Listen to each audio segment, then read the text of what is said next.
Well, hello again, everyone. I'm Gary Gonzo. Welcome to P1 coverage of the Dark Horse 2,000-mile ride series, the Grand Slam Tour of the IndyCar Triple Crown tracks on iRacing. We're here tonight in Fontana for round 2 of the series for the GETTRX 500, presented by the Joy of Driving. Back with me again this week, I like to call him the Catalyst. He's no longer the catalyst of P1. He was the catalyst of Race First, but he's no longer the catalyst of P1. But he's good to be here nevertheless because he really gets things started up here, is Andrew Wood. Andrew, welcome back. First of all, happy birthday. Welcome back to the broadcast. And welcome back to doing a little DW12 IndyCar racing here on Sunday afternoon, where we got about 19 cars lining up here for a 500-miler here at good old rest in peace Fontana. Yeah, good to be with you, Gary, and thanks very much for the warm welcome there.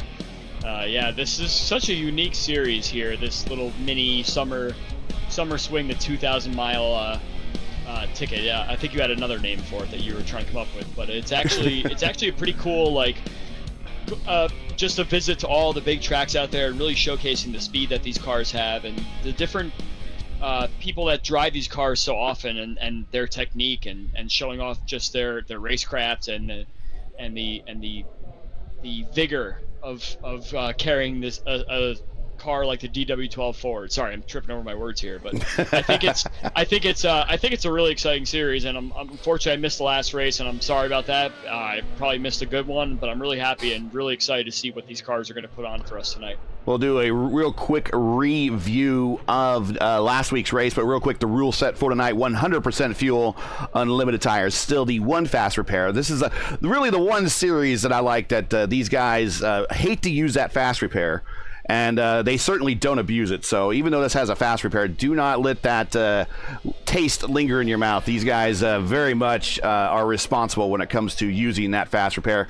Unlike some other series where you just see guys throwing it around out there and go, oh, I'll just wreck the whole field knowing that we all have a fast repair. Not the case here. These guys are pretty respectful. Pit road speed limit 60 miles per hour. We have a 2-mile D-shaped oval here, 250 laps, 500 miles. And the winner receives a watch from the Watchman, Mark Cohn's personal collection. Here are the points from last week, and not actually last week. I say that because most all my races are last week, but this was really from last month.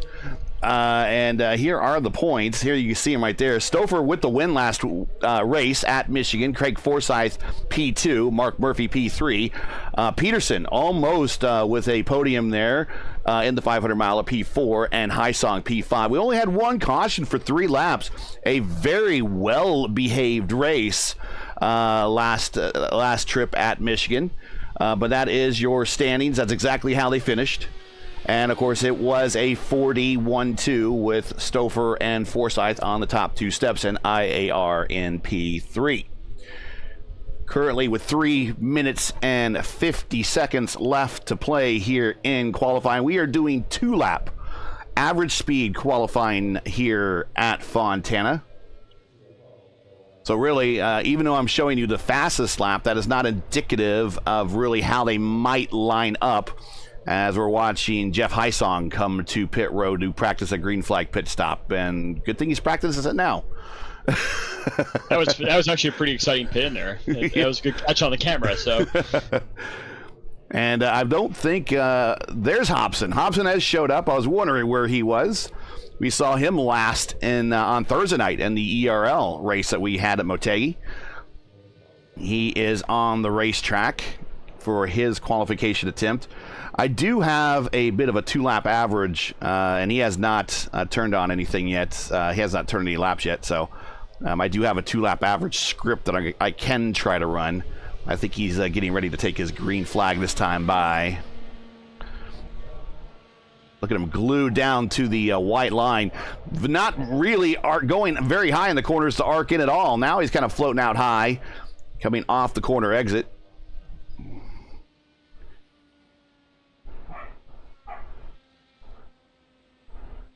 And arcing it down in the 3 back to the white line. AJ Hobson. You can't have an IndyCar race without an AJ in the lineup. Here he comes at the completion of lap 1. Let's see if the script works. Nope, it's not working. Yeah, sometimes when you do these 2-lap average races, everything kind of gets thrown off, especially from a programming standpoint here. But I like the idea of not having these cars kind of cheesed up a little bit and just going out there and blasting the 2 fastest possible laps that you can. So it's definitely a nice touch for a mini series that's kind of an experimental. Ooh.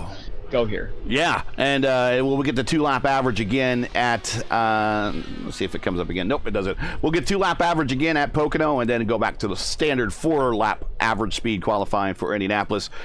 AJ Hobson, he slots in, where does he slot in? I don't think he, because he topped the wall, it's going to screw things up. So we're going to just, we're just going to see where he will line up when the lineups come out. Mark Cohn on the racetrack right now. He is the host with the most right now. He's got the putting a watch on the line to the winner from his personal collection. He has quite the watch collection. Probably from all those Rolex 24-hour wins that he has. Oh, I'm sorry. That might be a different kind of watch. Here's down the backstretch, just a lane off the bottom, avoiding all those big bumps out by the wall. Arcs out just a little bit so he can get the car to turn nice and easy down to the apex in 3 and 4. Back out, keeping it 2 lanes off the wall, down the front straight onto the apron. Oh, there, now the script's working. Lap 1 of 32.4. Did you unplug it and replug it? That's right. Did you reboot it? Yeah, it's a funny thing just because in the last couple weeks at work I've become more of an IT person. It's been thrust onto me, so that's kind of my first question I have if I'm pretending to be someone that I'm not. Have you seen the IT Crowd yet? On I think it's on Netflix. It's the name of the show. Have you ever seen that before? I have not. Okay, you will definitely appreciate it then, because the first thing that when the phone rings there, though, like, he actually says, "Hello, IT, have you shut it off and turned it back on again?" That's how they answer. So I think, yeah, you need to check that out. I think anybody that's gotten into IT needs to check out the IT Crowd on Netflix. It's a British show. Sometimes the humor is a little bit different, but yeah, if you've been getting into IT, you should check it out. And as I like to say, IT, it pays the bills. So absolutely. Well, we're getting ready to line up here as qualifications are complete. And let's get today's starting lineup in here for the GETTRX 500 presented by the Joy of Driving.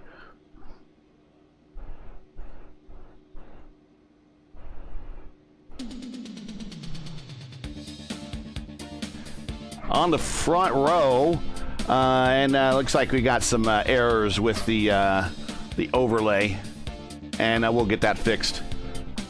We're gonna have Peterson and Forsyth, Wagner and Chris Fowler in row 2, Mark Murphy and Mark Cohn in row 3, Gary Lovern and Chris Stouffer, last race winner, in row 4, Hysong and Herrick in row 5.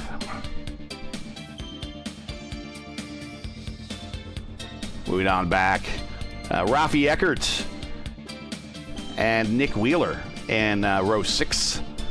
JB and Edson Santos, the champion of the VOR DW12 Series Season 3 this weekend, as well as winning at their Indy 200, making a second appearance this weekend. Edson Santos and Yari there in row 7. Casey Pahutsky looking to rebound from a couple of bad starts in the ERL, is lining up in row 8 alongside Joseph Morales in 16th, and Devin Ramsey and AJ Hobson back there in 17th and 18th. Good turnout tonight of 18 cars. Plenty for a super speedway situation, and if it's anything like last race, as you mentioned, perhaps we'll go flag to flag without any issues and see the best out of these cars. So let's hope for that.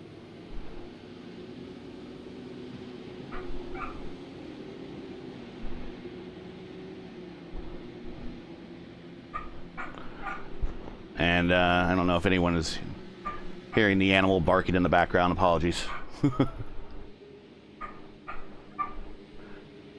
And getting ready to go green as the field is coming through turn number 2 down the backstretch.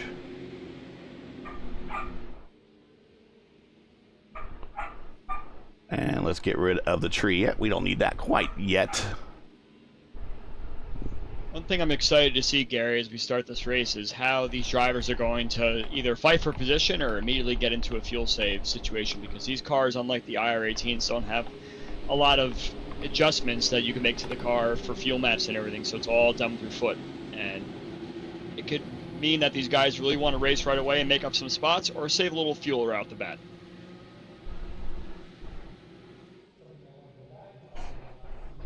Yeah, these are a lot tougher to save fuel in. Yeah, you'll definitely have to work it with your mind, and that right foot of yours definitely in the draft helps.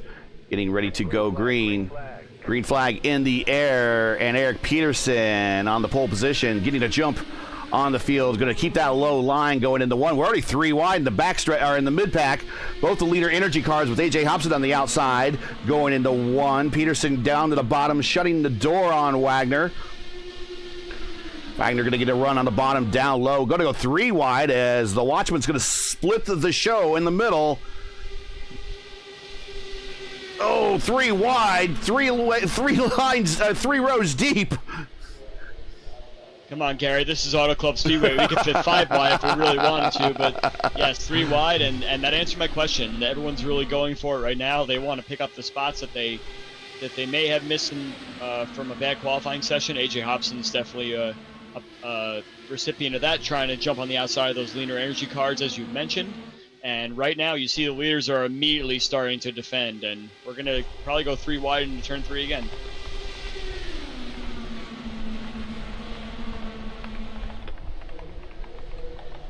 Power move by Chris Fowler on the outside.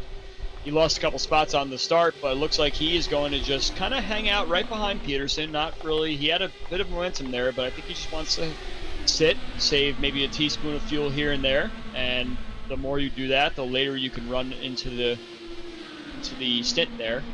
And yeah, if you have Matt Wagner defending the bottom like that, it's very, very difficult to try and take the lead. So I think it's best for some of these guys sitting like 5th, 6th, 7th or so to just sit there and see how the guys ahead are racing and see where your best advantage is and make the move later on. There you go. Just show you the starting lineup one more time. Now we had got that fixed, so everybody sees their name properly.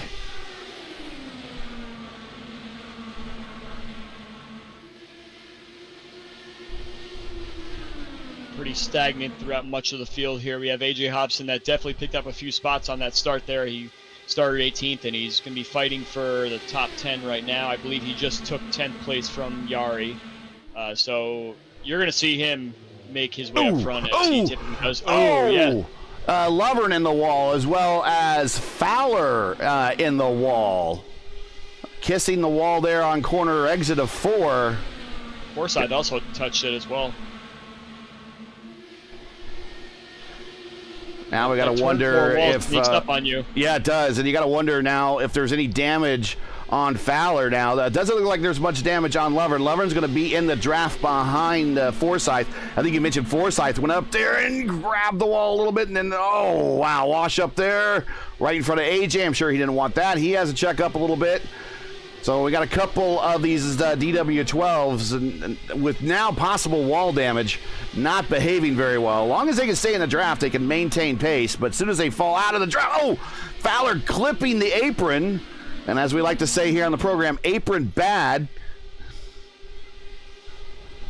Yeah, it's only lap 6 here, Gary, and these guys are really going for it. And it's really too early to start really pushing it to get up into that outside wall. So again, this is a track where it does look a little windy outside from the forecast that I'm looking at here, so it's possible they could have caught a gust of wind, but it's more than likely some dirty air following the cars up ahead. They, both Gary and Forsyth and Chris Fowler, as you mentioned, they were all kind of in that pack, and the hunt for dirty air is a really difficult one, especially if you're trying to kind of keep your momentum going to get some larger runs. But it definitely seems like Chris Fowler is hurting from that damage a little bit. He's starting to drop off a little bit But I think Gary and Craig are both fine. But we have to keep an eye on that turn 4 wall as this race continues, because that is definitely one of those turns that's very difficult on such a big oval like this. Well, I should check with you on the wind condition, since you are the weatherman.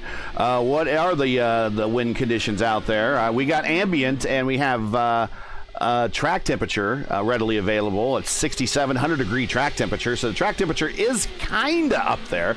We've seen hotter, but what is the wind situation? We got it coming out of the west, which would be blowing from turn 3 and 4 towards turn 1 and 2. At about 6, it's fluctuating between 6 and 10 miles per hour. So those are some pretty good gusts that could disrupt these cars. We're watching a pack in the or battle in the mid pack here. Jari Brubacher, Edson Santos. Santos got a little tight there on corner exit, floats up to the wall. This whole second group that's being led right now by Rafi Eckert is kind of in danger of losing track of a lead group of 7. Fowler is, despite maybe possibly being damaged, is sucked right up to the back of Craig Forsyth, who's this is a battle for 6th and 7th right there. But that is a lead pack of 7 that is kind of starting to pull away a little bit from that second pack led by Rafi Eckert. Looks like Matt Wagner has decided to give up that lead. Not sure if we mentioned that, but he's sitting in 4th place right now, so I think he's on the fuel safe strategy. But Cohn is now taking the lead. Actually, Murphy has just taken the lead from Cohn, as I mentioned that. But I'm noticing that despite the damage that Fowler took, it doesn't seem like there's much of a breakaway. You have Rafi Eckert that sort of dropped off from the top 6 a little bit, kind of claws it back a little bit as the cars up ahead are still hunting for clean air. But most of the pack is still together. No one's really dropped off the back throughout the whole field. So the field's staying relatively close, and that just shows the ability of these guys in this race in order to stay close together and not fall back and have a shot for the win. Yeah, 222 laps at Michigan under green, only 3 under caution. So a similar setup here today at California. Can they go just as many green flag laps here? We shall see. So far, they're off to a good start, minding their P's and Q's. Right now, Cohn, Murphy, Stouffer all tightly packed together, trying to work together down the backstretch to try to separate. Oh, Rafi Eckert, I think, getting really close to the turn 4 wall, at least enough for a netcode puff of smoke to appear. And again, he's trying his best to catch up to that pack up ahead that has sort of started to pull away from him a little bit, and he's dragging the rest of the field pretty much more or less with him. Some of these guys at the back of the field here are really just staying in single file condition and just playing nice and making sure they don't lose the lead pack. Oh, a tiny bit of contact between Nick Wheeler and Jeff Hysong there. Let's go back and check that out. Nothing really too bad. Just a little touch. I think it was a misjudgment on the draft there. They got a little wiggly. Yeah, speaking of playing nice, Rafi Eckert comes into the Dark Horse Discord and asks us if he could race today. And my response to him was, as long as you Brazilian Energy guys save some wins for the rest of the teams out there.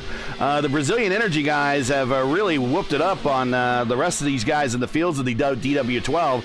And there's a reason why, as Eckert explained in the Discord, because iRacing's pretty expensive for Brazilians. The DW12 is a free car. A lot of the Brazilians have taken a liking to the DW12 just because of the economy of price. And they picked such a great car to drive. You and I both raced that Lionheart DW12 and Gary a couple seasons ago, or a couple years ago now. And forever.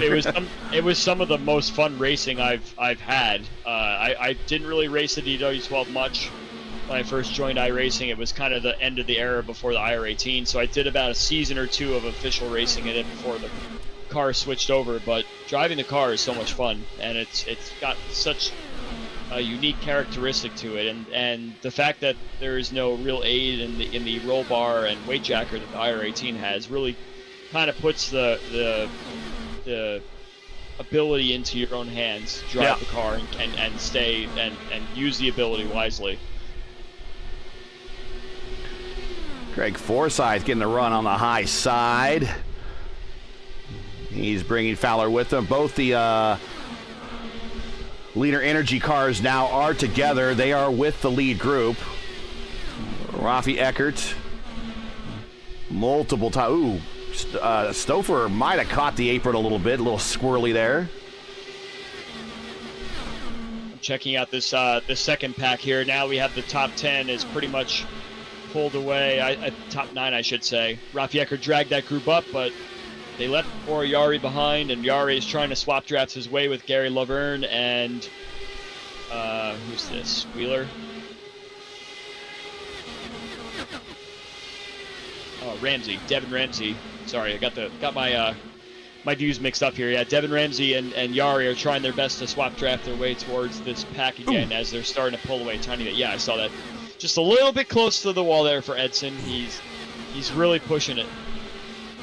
Edson, winner of the VOR DW12 Indy 200 this weekend by 0.003 seconds over John Christensen and Liam O'Sullivan. That is the closest finish that I've ever broadcasted there at Indianapolis. That beats the 0.004 margin of victory that Caleb Binsey beat King Robert Malechka II, your teammate, at the ERL race, along with Jason Brophy there for that three-way finish. So, yeah, very much a Freedom Hoosier 100 finish there for the VOR series. And he's got that win and that championship for that series under his belt. So he's got a lot of momentum coming into the race here. Rafi Eckert, his teammate, is the Season 1 champion of the VOR DW12 series. They call it the Iconic series over here. Of course, when these cars were being developed, it was called the Iconic program. So both these guys definitely know how to win these cars. Rafi does have one win in DW12, or excuse me, in Dark Horse competition. He has 5 starts, 1 win.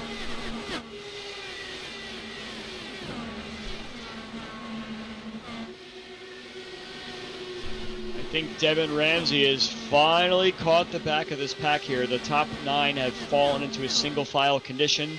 Not sure if that's just because of the condition of these tires, but or more of a fuel safe situation, but the pack is going to start coming together again. They brought Ramsey, JB, Gary, and Tice Song is coming up as well.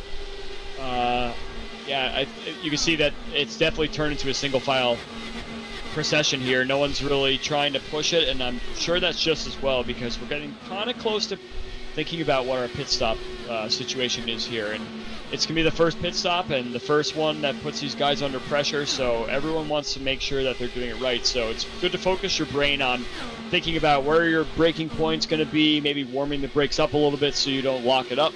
And I'm not surprised these guys have kind of turned into a single file situation right now. We may see one more push to try and get 1 or 2 more spots before the pit stops begin. And Devin Ramsey up 7 spots. He's in another 4D car out there. He's in the car to the inside. That is Stouffer. And are we going to get a caution? We should get a caution. He's going to bounce back out to the, and there it is. And that's critical now. We're only in a 4-race championship. And already, I hate to say it, championship implications because we're only 4 races on the schedule. 1 mess up. And even though he is the winner from the first race on the schedule, it doesn't take much to fall in the standings.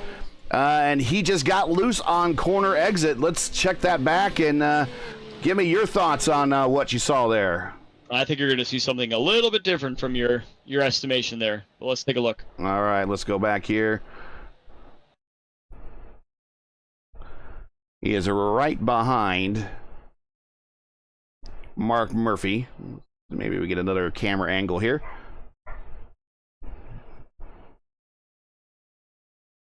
And he had to tow. He was not going to be able to drive that one back.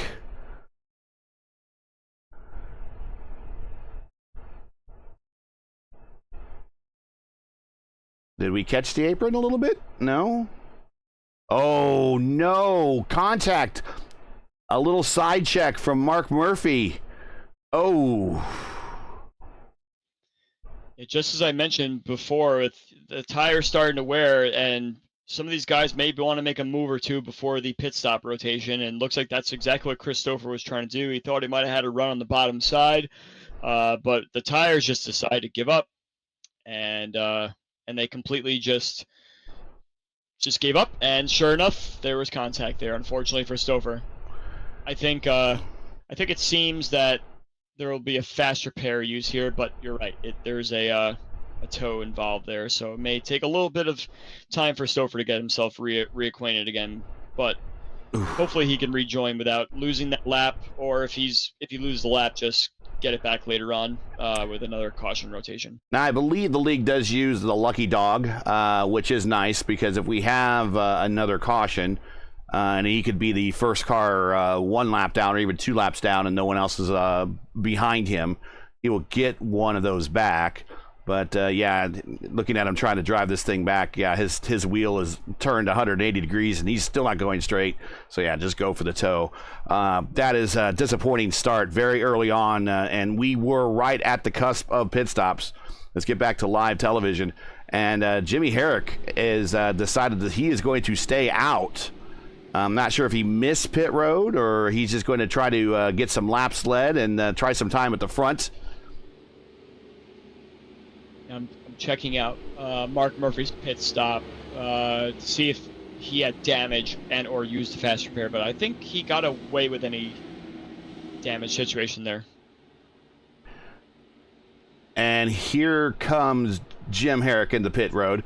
Okay, so looking at Stouffer still working on pit road. So now it's possible that he did not have his fast repair box ticked.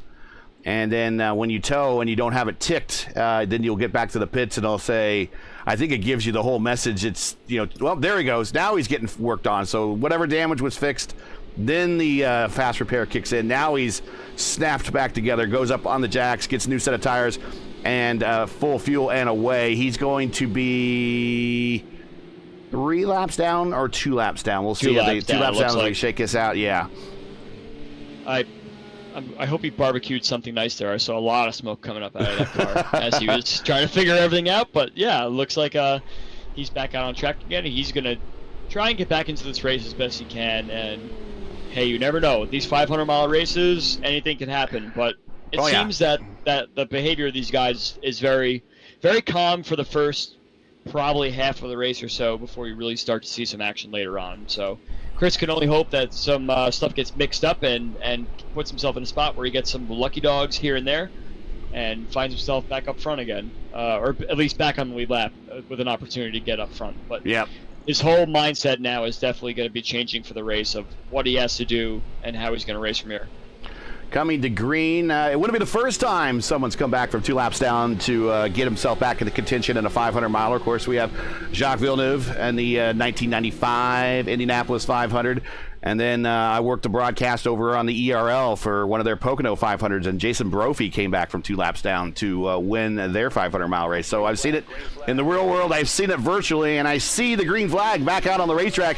We are back racing here at Fontana for the GETTRX 500 presented by the Joy of Racing. Eckert on the bottom.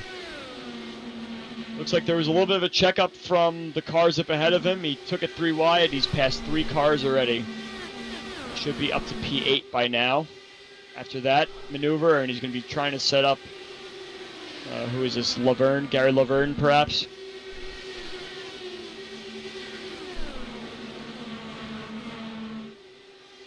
Oh, he almost touches the wall there just for good measure. He couldn't really gotten much closer there, but that puts Rafi Eckert up in P8 from restarting a little farther back than I'm sure he wanted. Murph, I think big run.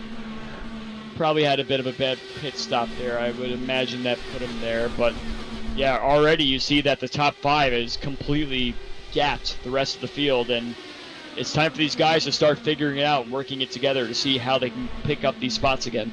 Yeah, it doesn't take much to lose the draft in these cars. The draft envelope, and this is one of the things I wish that these cars weren't necessarily on legacy status with iRacing. I understand why they're on legacy status. 3 wide, going back to Laverne, Murphy, to Ramsey right there going into 1. They still do put a little work into these cars. In fact, they updated the damage model, one of the last updates this year. But I wish they would at least extend the draft envelope to at least the same length that the IR18 is, since the DW12 is effectively the IR18 with the old aero kit. Or, of course, the IR18 is the DW12 with the new aero kit. I should say it that way. That's proper. But at least extend the draft envelope to the same length that the IR18 goes back, about a second and a half. These really only go back to 8/10, 9/10, maybe a second. And if you get outside of that, you've lost the draft. You know, I'm going to take the counterpoint on that, Gary.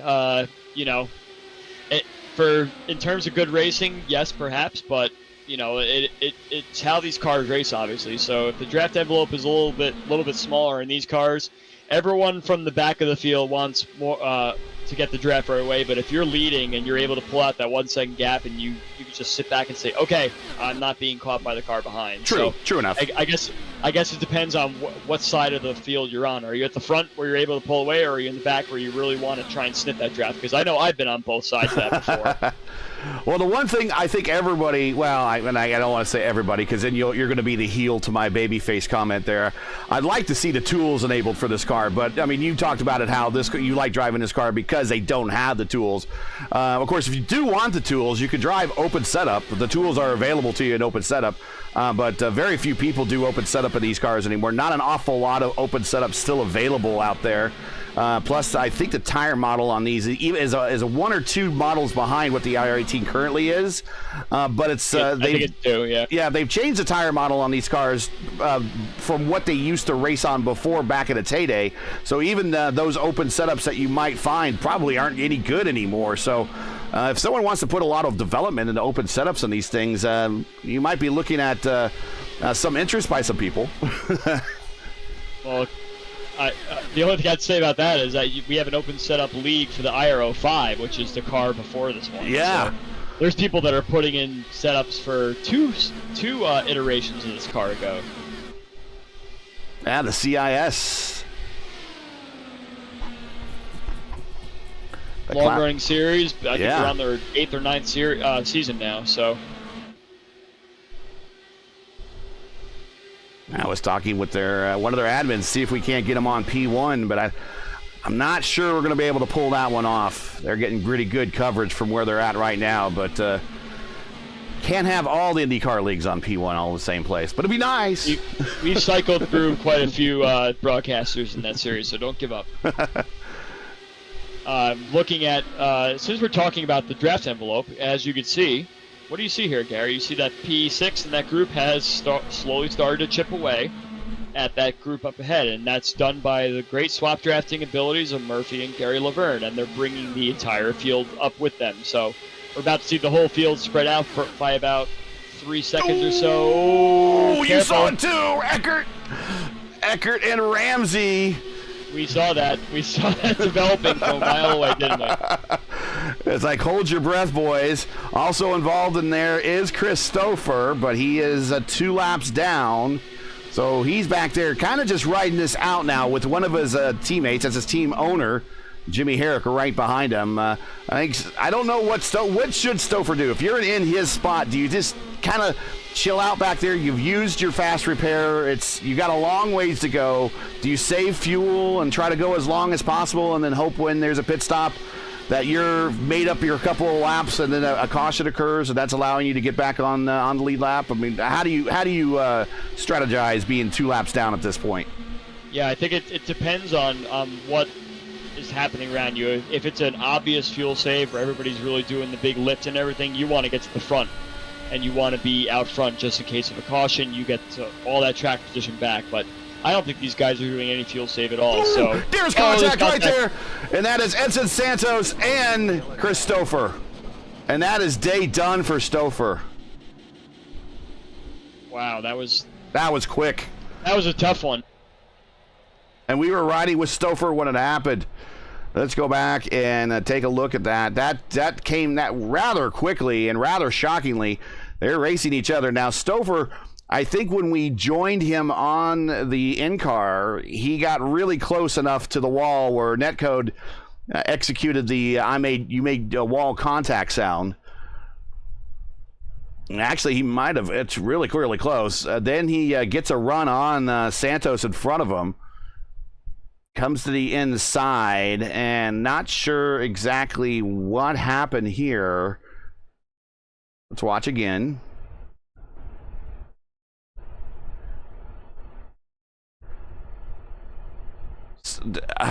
Santos just come down on him, and it just did. Oh gosh, and another, and Ramsey gets taken out. Another one of the 4D cars. So 2 4D cars get taken out here. What's your take on this one? I had to watch it a couple times myself. It looks like Edson just kind of turned down, expecting the arc to be there, but Stouffer he has every right to kind of turn as late as he wants to turn, and unfortunately Edson just turned across the front. Oh, yeah. Oh. It's always tough being the outside car in this situation, especially when the car of Stouffer is in your blind spot, because you want to do the arc as best you can to try and maximize the banking to turn the car and everything. But once you have a car on the inside, you have to kind of stick to your line and do it when you know that it's safe to turn down. But that's why you have a spotter, right? The spotter should be telling you, inside, yes. still there. You're not clear. So do you, when you hear that you're going too wide into the corner and you have someone behind you, you just kind of hold the steering wheel that much later going into the corner, trying to make it on the high line, and instead of turning down? I mean, is that what you would do, or would you just kind of roll out of it, and being that you're early in the race, and let the guy go ahead and then tuck in behind him and maybe draft down the backstretch on him? It's such a hard call because your spotter is saying there's a car on the inside, but it doesn't necessarily explain where the car is on the inside. Mm-hmm. So there is a car on the inside. So if you're expecting the car to be turning down already, then that leaves you enough lane to open up or turn down as well. Well, lane open to turn down as well. And sometimes there's a little bit of a timing issue when you're the outside car. I've done it myself where I've tried to turn into a corner with a car on the inside, but they haven't quite turned the wheel yet, and next thing I know, I'm sideways and making contact. So it's very, very difficult because these are millisecond and inch perfect maneuvers these guys are making, and if you kind of disrupt the style there and how they're doing it, then it results in an incident like we saw. Everybody came in for lap 39. Wheeler and Brubacher, JB, stay out. Although Wheeler now coming down pit road to get his service at lap 40. Moving JB to the lead. JB now up 12 spots. JB did check in the chat here before going racing here. He was trying to fix his wheel. He says it seems to work now, but somehow my second quality lap didn't count either. He says 500 miles to make that up. That's a good approach to that. And he sacrificed his first lap because I forgot. He didn't know it was a 2-lap average. Oh, well. Well, Wheeler is done. Service for him. He rejoins the field in 13th. Highsong coming down pit road very strategically, topping off the tank, along with Joseph Morales. Devin Ramsey gets the fast repair done to his car. He is now 2 laps down, and Edson Santos rejoins 2 laps down. So, wow, okay, so big-time championship implications already. Last race's winner, Chris Stouffer, is out and is going to be looking at 18th out of an 18-car field here for his finish today. It's almost impossible to come back from a DNF in only a 4-race series, unless there's a drop week, which I imagine that this is such a short series that they're not going to have a drop week situation. So, yeah, I think any chance for Chris Stouffer to win this championship or this little mini series we have going on here is probably squashed right there. Now, he is the one of the Pocono whisperers that I know, and Pocono is next on the schedule, so we'll see. I mean, battle already between Hobson and Fowler and Murphy. They got checked up there a little bit in the mid-pack. Not a good restart for Murph. That caused Fowler to try to go to the inside. Now Fowler to the outside. Hobson going to follow Murph on the bottom and by Fowler. It's definitely one of those things where you think the guy ahead of you is a little slow on the restart, so everyone wants to try and get in front of him to try and make up some time, but sometimes you trip over yourselves doing that in the process, and it doesn't look like these guys have done that, but I think the top 5 have now pulled out quite a gap, but we've seen it in the last couple restarts that give it like 8 to 10 laps and everybody will be close together again. So it's time to just sit in line and see what happens. Yeah, talk about restarts in these cars. They are hard to restart in because you need to really be on it. Otherwise, just as soon as you're not on it, you're out of the draft. Gary, we lost Matt Wagner. I can't find him. Yep. I think he just blinked out. He is gone as of now. Oh, I don't think he's reappeared yet. And he was restarted in second, so that'd be a real shame if he does not reappear here on the track. Let's give it a second here.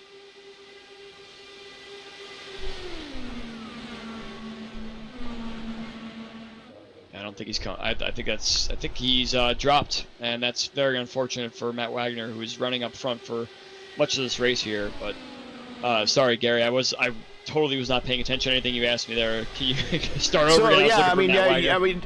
My experience with these cars, and I'm sure you've done when we were in Lionheart together, we talked about it, the number of restarts we did in these cars.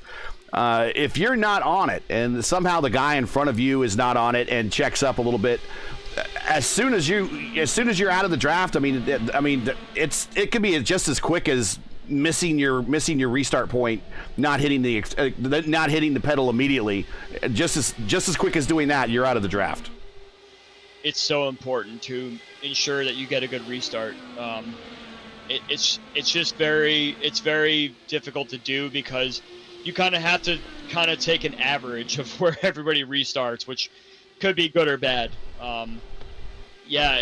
There's no real science to it. It's just a matter of paying very, very close attention. If you could try and find a little corner of a rear wing of a car 3 cars ahead of you to see once they start accelerating, that's your best chance to do it. Some cars pop out of line, you see when they start moving, but that kind of hinders the progress of everyone behind, which might not make you many friends. So it's very tricky. You have to kind of just feel it. You have to feel when and get an idea of when cars ahead of you typically restart.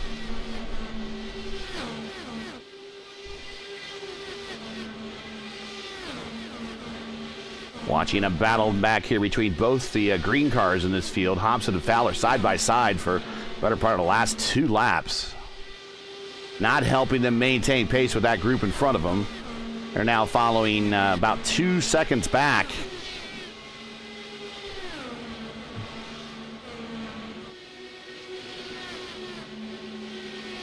This group back here, these green cars, as you mentioned, they're trying to sort it out, but unfortunately AJ is the kind of guy who likes to fight for every position he can, so hopefully these guys sort it out and they get themselves into line, because that group is pulling away very quickly. AJ and Fowler, both of those guys love to, neither one of them wants to give up an inch. There comes Murphy down the middle. I think he's finally decided, hey, let me give it a shot. Let me see if I can swap draft up here. And sometimes the switch is good. Sometimes you can gel well with someone else and claw that time back. And there's 4 fast cars in that group, or 4 fast drivers for sure. Hobson, Murphy, Fowler, Eckert all have pace. 48 of 250. Already 2 stops in. Here are your 2 cautions versus the 1 caution that we had the last race.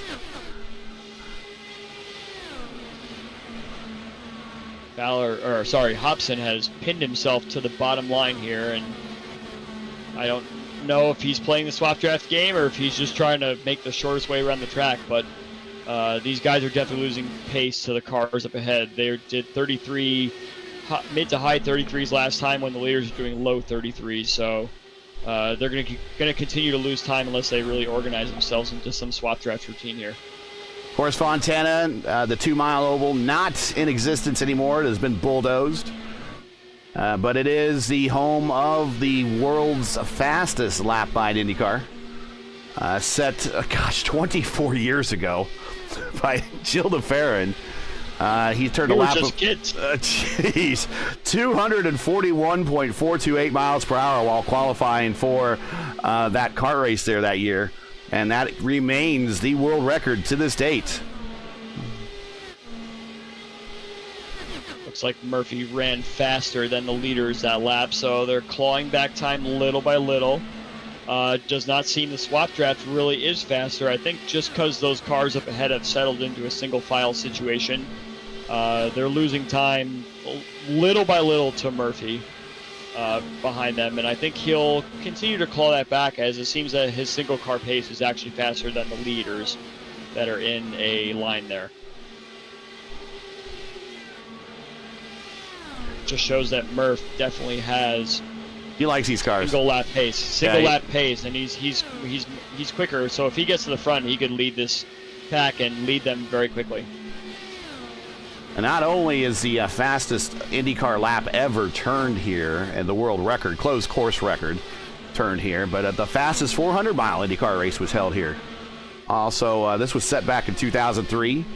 Sam Hornish Jr. averaged 207 miles per hour en route to his victory here. So a couple of speed records that shall never be beaten now, at least at this facility. Maybe we might see 241 at someplace else.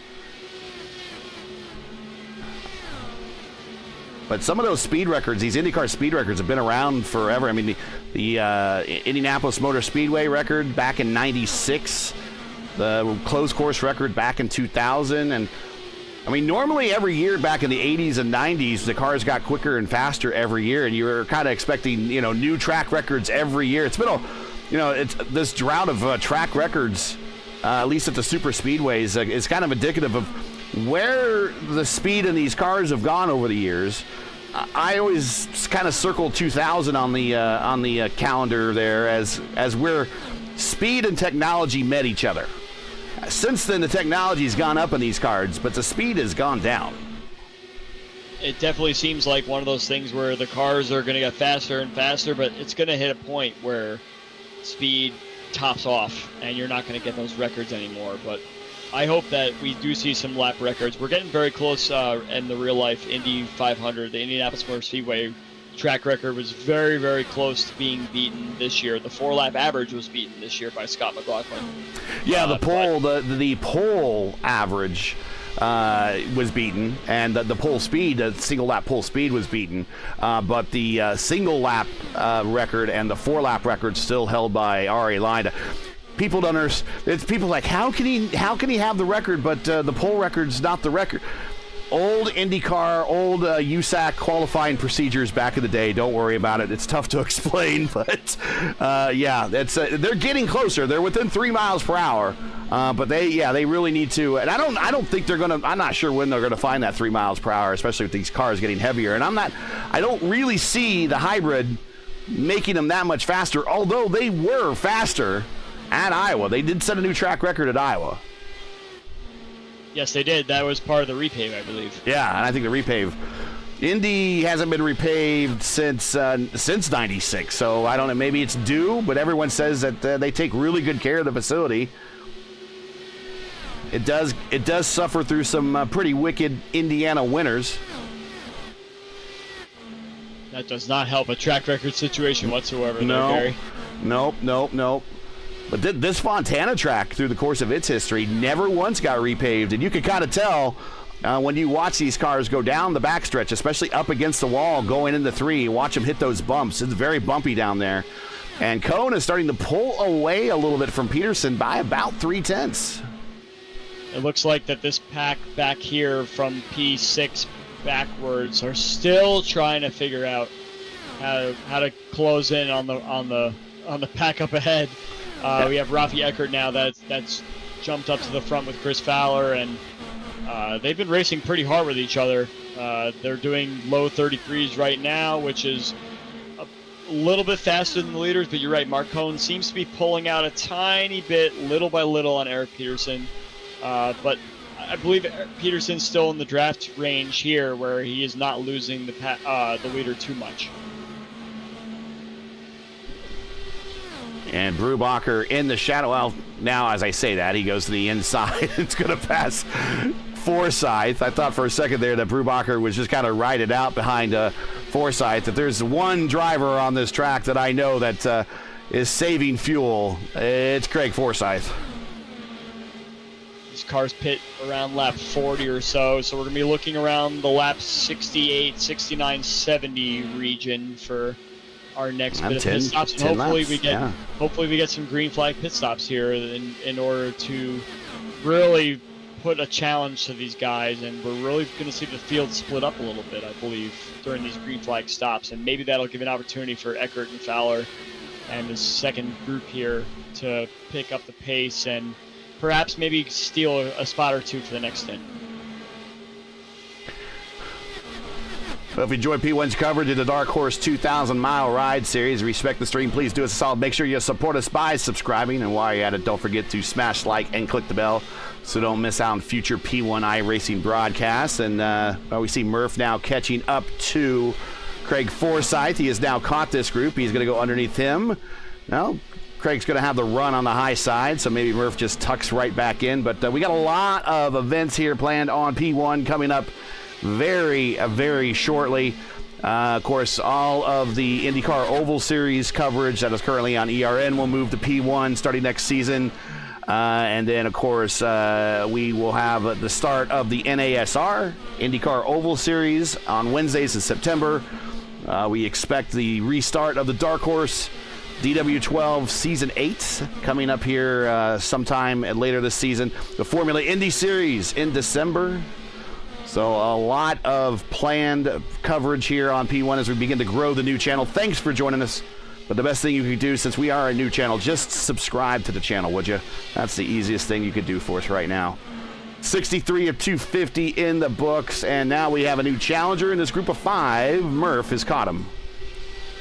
It looks like Murph has the fastest car on track right now. He did that all by himself on raw pace. He is flying, and I'm sure he wants to get to the front, and he wants to give a challenge to Mark Cohn up there. But we're getting close to the pit stops, as we mentioned. We're within 10 laps or so of seeing these guys pit for their first green flag pit stop of the day.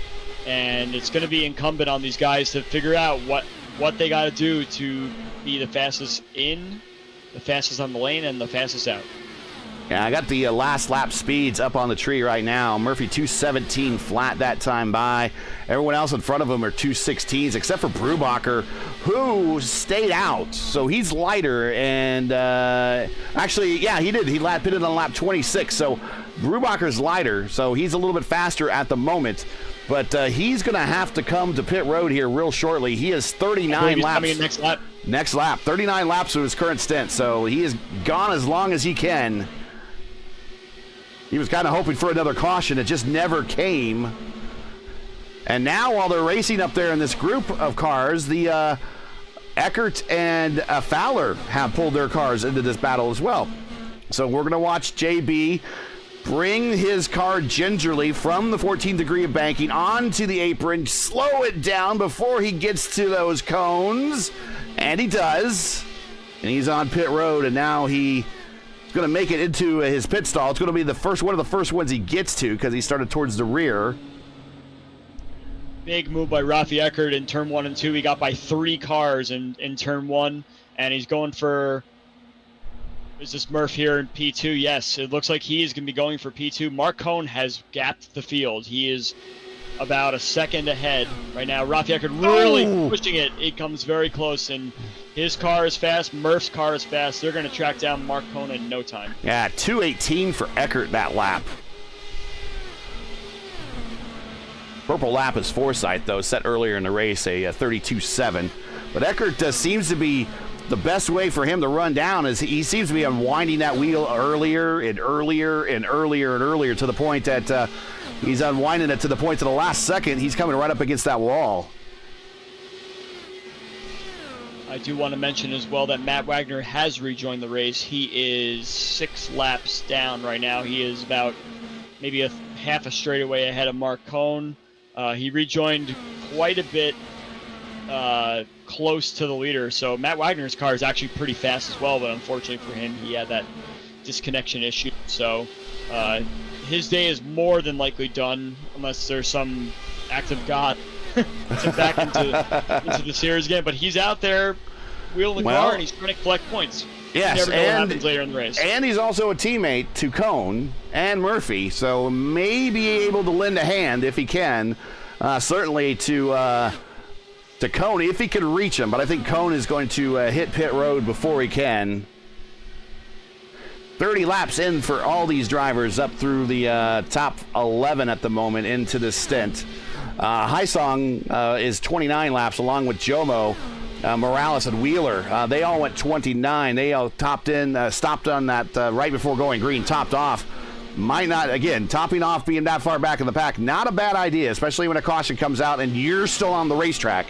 So they're hoping for a caution when all these guys come to pit road, but they all should be coming to pit road relatively on the same time, although Forsyth was in the draft for an awful long time. Maybe he's been able to save a couple of laps.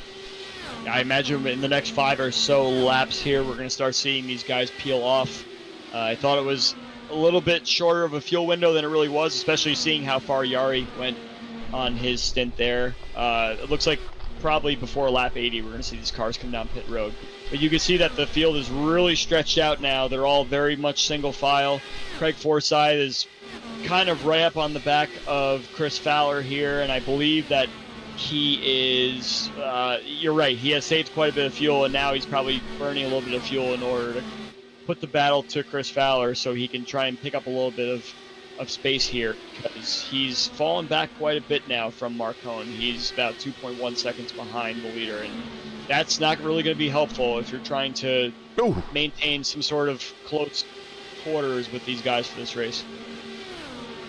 Fowler reaching up and saying hello to the turn 4 exit wall there. I noticed in the latest developer update from iRacing that they hired a netcode specialist of some type. So maybe we will see some work get put into the overall sim about the less incidents of netcode. But these cars, specifically the DW12, notorious for netcode. Is that the actual name of the position, is netcode specialist? I have to go back and find out what it was, but it would be funny if it was netcode specialist. But Wheeler and Herrick side by side just behind him. But I believe the JD said that it was to help programming for netcode incidents and stuff like that. But I'll have to go back and look at it. I just listened to a YouTuber video blog about who updates people when these new developer blogs come out with the what they have in the new build coming up, and he mentioned that. I'm like, oh well, that's definitely needed. I don't know if it's going to actually translate to these cars, considering they're on legacy status, but we both have also seen some pretty bad incidents of netcode on the IR18 before, and mainly because he's just so darn fast. That's a very interesting thing to put on your LinkedIn page, that I'm a netcode specialist. But regardless, I'm paying attention to Chris Fowler here. He's really starting to fall back from the lead pack, and now he's even dropping towards the bottom part of the top 10 here. And I'm curious if he's had wall contact. He's come very close, including that time, to the turn 4 wall. But I'm not really sure if there was contact involved or if he's perhaps just worn the tires completely off that car from all the battling he did with AJ Hobson and Rafi Eckert earlier on in the stint. He had this nice little group here with Wheeler, Santos, and Hobson coming in this one too. Herrick's there, yeah.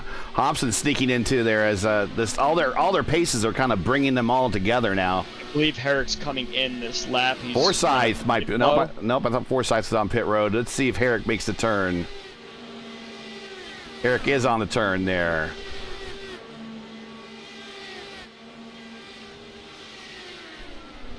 Herrick bringing the 4D number 40.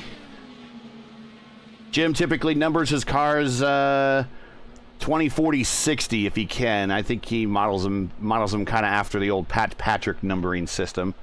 Brings it in, gets it out at a good angle. Oh, misses just a little bit, has the back up. Now he's up on the jacks. It's going to cost him some time. Mark Cohn's coming in too, our leader. Eckert staying out. There is Forsyth. That's Herrick's teammate. Joseph Morales, Jomo, also coming in.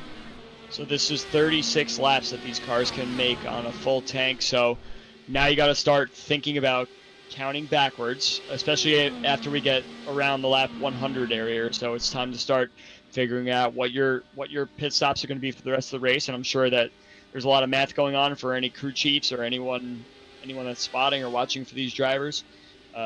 It's imperative to go as far as you possibly can. Gary Lovern's coming in very hot. I don't know if he got it slowed down in time, but there's a big group of cars coming in right now. Yeah, joined by Hai Song, who's giving him lots of room to the inside. Pahutsky still on the racetrack. I'm going to go back and watch that Gary Lovern one again, because it looked like he came in very hot. Joseph Morales coming up to speed, getting on the acceleration really hard. Got his car a little squirrely, but he's back underway. Yeah, I'm almost positive that Lovern sped there, unfortunately. Yeah, he is a long wait on pit road. He's looking at, a very long wait. 19 seconds or more. So, yeah, he's got himself a 40-second hold. That was Rafi Eckert who missed his marks. He had to back up a little bit. That's going to cost him. Nick Wheeler pitting right behind him. They're both down and away. This is one of the hardest pit boxes to get into because you're transferring from one surface to another, and once the car starts to slide on that concrete, it's very easy to miss your box. And that's what I was mentioning earlier from when we were about to do those first round of pit stops there, that these guys really have to kind of get their minds turned from racing as fast as they can to thinking about how they're going to stop in their pit boxes. Peterson coming out, but Murphy getting a run and going around him. So Murph picks up a position. Peterson actually did pick up a position on pit road. He got around Eckert. I thought Eckert was just going to destroy the turn 4 exit wall there. Edson Santos coming off pit road right now. He's a lap down, so not really a factor, but I think we'll stop rotation here. Everyone has stopped. Cone back to being your leader. Craig Forsyth now second. JB now third. Now, Cone said that if he does win, he's going to raffle his watch off, the winner's watch off, to somebody else. So he's not just going to win the race and keep all his watches. He's good to his word. He's going to give up a watch. And he has quite the I mean, I got to wonder what 4 watches he has picked to hand out for the series. They're like, the way he collects them, I mean, they're almost like heirlooms. Which one of your heirlooms do you like the least that you want to hand out to people? Yeah, exactly. So I'm thinking about Matt Wagner's situation right now, and this would be the perfect time for a yellow to come out just to get one of his laps back for free. He's 5 laps down now that everybody's done their pit stop rotation, but he is obviously off cycle due to the fact that he disconnected. So this is the case for him, where he's a little bit off of rotation, and a yellow flag coming out right during the middle of everybody else's pit stop and then his is the best way for him to claw back some time. He's not going to be a lucky dog recipient due to the fact that there's 2 cars up ahead of him that are also off the lead lap. So this is an opportunity for perhaps Matt to get a lap back if a caution were to come out right now. Well, Matt goes by a number of different aliases. We call him the stock car ace, Matt Wagner. I might start calling him the Explorer, Matt Wagner, because he is still in search of a championship despite being so close. Now he comes on the pit road right here. In the ISRA Truck Series, finished second. In the ISRA Xfinity Series, finished 5th. But 5th was like 8 points out of the championship. The championship was so tight there. He finished second here in the previous Dark Horse season. So close. Always the bridesmaid, not yet the bride. I think people should keep an eye on him, minus any DC issues that he has with his internet connection. But next season here in Dark Horse to possibly be one of the early contenders for the championship in the next season coming up. Well, Gary, I can relate. I have also never won a championship in any league I've been in the last 11 or so years I've been sim racing. I've finished second many times in many different leagues. So I also have never tasted the championship, whatever you want to call it, milk, if you want to keep it for the champagne. Yeah. I have won an Indianapolis 500 that you also were a part of, but I have never won any league championship before. So I can sort of relate to something that Matt goes through. Quick enough, but not quick enough to win a championship.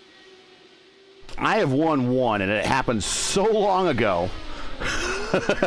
Under completely different racing circumstances in IndyCar Racing 2. I won the name of the league was the Coral League. And I won that, and that was back in 97, 98, somewhere in there. So, yeah, and that was days before online racing. That was offline racing. That was a whole different animal.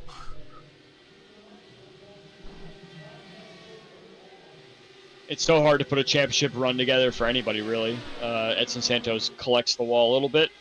But, yeah, it's a lot of things have to come together. There's a lot of luck that has to also be a part of a championship run, too. You can't just run away and win every race, especially on iRacing, where everybody is very, very talented, and you're just hoping you get the best finish you can. And sometimes you feel like you're just good enough to perhaps get a podium here and there, but to go for a championship run, you really need to be committed and have a certain level of talent as well. Well, Mark Cohn, our leader, finished last season pretty strong. He had 4 wins down the stretch run. Now he is, we're not, still a long ways to go here in this race, not even to the halfway point. We're lap 88 of 250. Couple of pit stops in, couple of cautions. The field hasn't thinned too much. There's 13 cars on the lead lap. Gary Lovern 1 lap down. Santos 2 laps down. Wagner with the DC but recovery. He is 6 laps down. You got 2 groups of 3 at the front. Cohn, Forsythe, Brubacher, Murphy, Peterson, Eckert in the second group.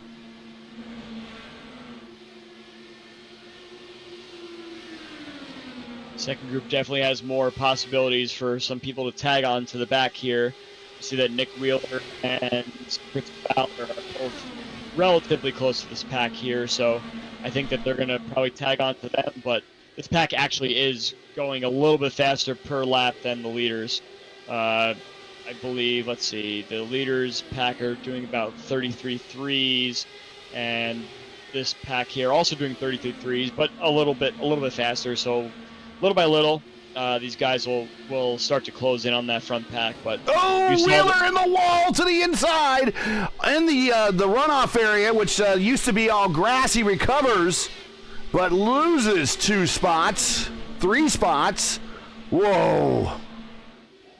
It's quite a save there. He just bounced off the wall a tiny bit, but that sort of mixed up that second pack quite a bit.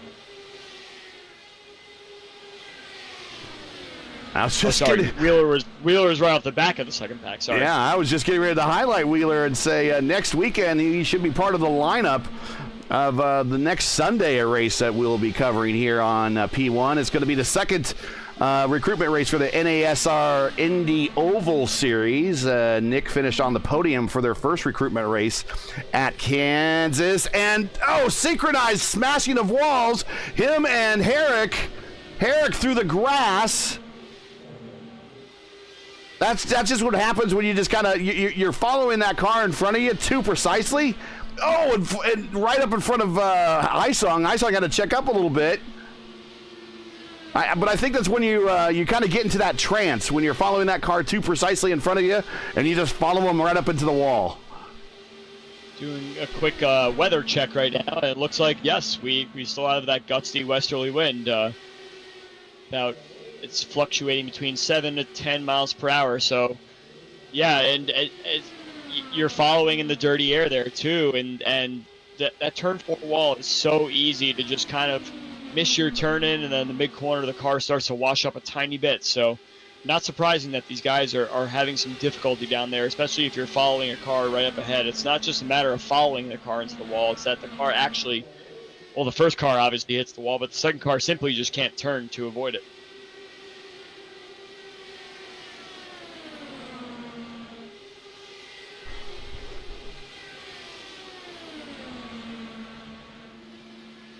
Forsyth grabs a little bit of the apron, gets squirrely. I was just going to say that it seems that these guys in the first pack are starting to kind of either get bored or they're making a bit more mistakes, and they're allowing the second pack to sort of close up a little bit. So it's about a little less than a second gap between the two packs right now, and that's going to close up rather quickly, especially play. Well, you tell me, how hard is it to when you're kind of out there in a 500-mile race? You're in the dog day laps, right? You're in the middle where you're just ticking them off, getting to the next pit stop, trying to just hit a number and everything. How hard is it to kind of lose your focus out there? How easy is it to kind of lose your focus momentarily and just clip the apron a little bit? Or maybe you're just turning your car and for whatever reason you don't turn it as much and you smack the wall just like Brubacher did. How easy is it to do that out there? Well, it seems that it's happening very easily with these guys. It's funny. With the other cars around you, it actually gets more annoying because you're really trying to find a couple of different things and like just maybe trying to turn it a little later and experimenting stuff to see, hey, maybe I could actually be a little faster than the cars ahead. And if you're by yourself, it may seem more boring, but you're able to kind of hone in that stuff a lot better, especially without having to deal with dirty air up ahead. So I guess I could see both sides of it. From how to deal with it when you're racing around other cars versus how you're supposed to deal with it when you're racing alone, which is kind of more boring, especially if someone like Matt Wagner right now has no one to race with and he's several laps down, so the motivation factor for him is definitely a little bit lower. So you'd almost imagine he'd be the one making more mistakes out there, for example. Does having a spotter help? Yes and no. It depends who you have. Some people can be a little more chatty than others and distract you, and other people they're chatty, but they give you the pertinent information in order to maximize your lap time. They'll shout out your lap times every lap, so you don't have to be distracted by looking around on your screen to figure out how fast you're going. So I personally prefer to not have a spotter, but I know some people that can't race that one. So it's all driver preference. Do you, when you do have a spotter, and you mentioned chatty, are you preferring a less chatty spotter, just give me the data that I need when I need it and when I ask for it? Or do you like one out there that will actually give you encouragement, meaning, hey, that's a good lap, do it again, that's a good lap, you're gaining on the leaders, you're clear, now go get the next guy, good job? What type of a spotter do you kind of like? What type of, I guess, personality of a spotter do you like? I guess it depends on what part of the race you're on, because if you're kind of in the closing stages where you're trying to run away from someone, then that good job with that lap, do that again is sort of good. But if you're on like lap 110 and they're saying like, oh, that's a good lap, it's more like, all right, can I just like focus on what I'm doing? So, right, okay.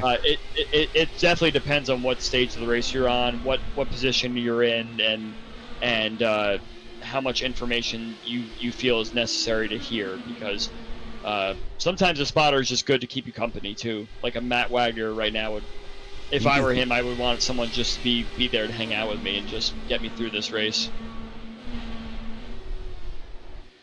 We're just talking about it in in some of the other series that we've covered, the Formula Indy series being one of them. That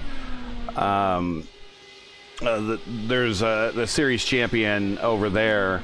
Always had a spotter, and we always talked about it was always the unfair but a completely legal advantage that he would have by having a spotter over everyone else. Everyone else could have a spotter that would help them just as well, equally, if they were just as good as that spotter. And I always thought that having a spotter in some races, certainly a 500-mile race, is a good one to help kind of keep you focused. I know a number of people that just for whatever reason can't finish a 500-mile race because at some point they just lose focus and they just go right up and smack that wall, and then their day's done all of a sudden, and they'll talk about the number of miles and the number of laps they practice without incident, but as soon as they get into a race situation, they just kind of flake off, and Wagner to the outside. Man, Peterson kind of squeezed him up there, but that was a very ambitious move by Fowler. Excuse me. I said Wagner. And Fowler's front wing is damaged. And Yari is on pit road. So these incidences, well, Yari's slightly different. He's on 36 lap, but Fowler 25 laps into the stint. That front wing of his is done. He is having a hard time getting that car to rotate. He's got to come to pit road. He should see that damage. Yeah, he should see it. Look at the driver's view. Oof. I find that to be kind of a very odd move that Fowler did there in this part of the race. You're just trying to kind of survive in this part of the race, especially if you're near the lead pack, and he really kind of tried to squeeze into something that really wasn't beneficial to anybody there. So unfortunately he now has to drive with the front wing bent, and yeah, he missed coming in last time, so I imagine that this lap, or the next, he'll be in to repair that wing, because he's going to be losing so much time. Now, he could probably repair that wing without a fast repair. Here he comes. Yeah, he's slowing down. Getting to it. No. I think he was good. That was very risky. Very close. Again, it's very, very high-risk situation that I'm not really sure that these guys need to be doing in this part of the race right now. So, see, that's another thing. I think a spotter would have been handy, just saying, "What are you doing? Do you need to do that? Don't do that. Don't go on the high side." But we'll see what happens when he hits his marks here. Does he go to the fast? Yeah, he goes to the fast repair. Goes ahead, gets service. So this will be his scheduled stop. Down and away. Top 5 very close right now. I think Mark Cohn was sort of pulling away on the last stint, but this stint he looks to be kind of running the same pace as some of these guys that are around him, and I'm not really sure if that's because he's slowed down the pace a little bit, or maybe some of these guys have picked up a trick or two of different lines he was taking, and they're going to make sure that they don't lose the draft this time around. But yeah, this top 5 is very close right now. I think any of these guys would be privy to take the lead if they have a good pit stop on their next visit. Yeah, we see the last lap speeds. Cohn 2:17.1, Forsyth 2:17.5, just being the draft. Eckert 2:18.5 in the draft. That's going to help him. Murph 2:16.9. Draft just keeping him in touch. Peterson 2:18.7. And we saw on the last pit stop rotation, Yari pitted about 15 laps or so before everyone else. So it's crunch time now, and you can see that the behavior of these 5 leaders here are starting to get a little bit more like, let's race, let's go. It's time to make moves where you can. And I think any of these 5 could have a better pit stop than the other and take the lead because they're so close to each other. But you always want to be the first car in and the first car out if you have a good pit stop. And that the fourth or fifth car back in that pack, sixth car actually, that is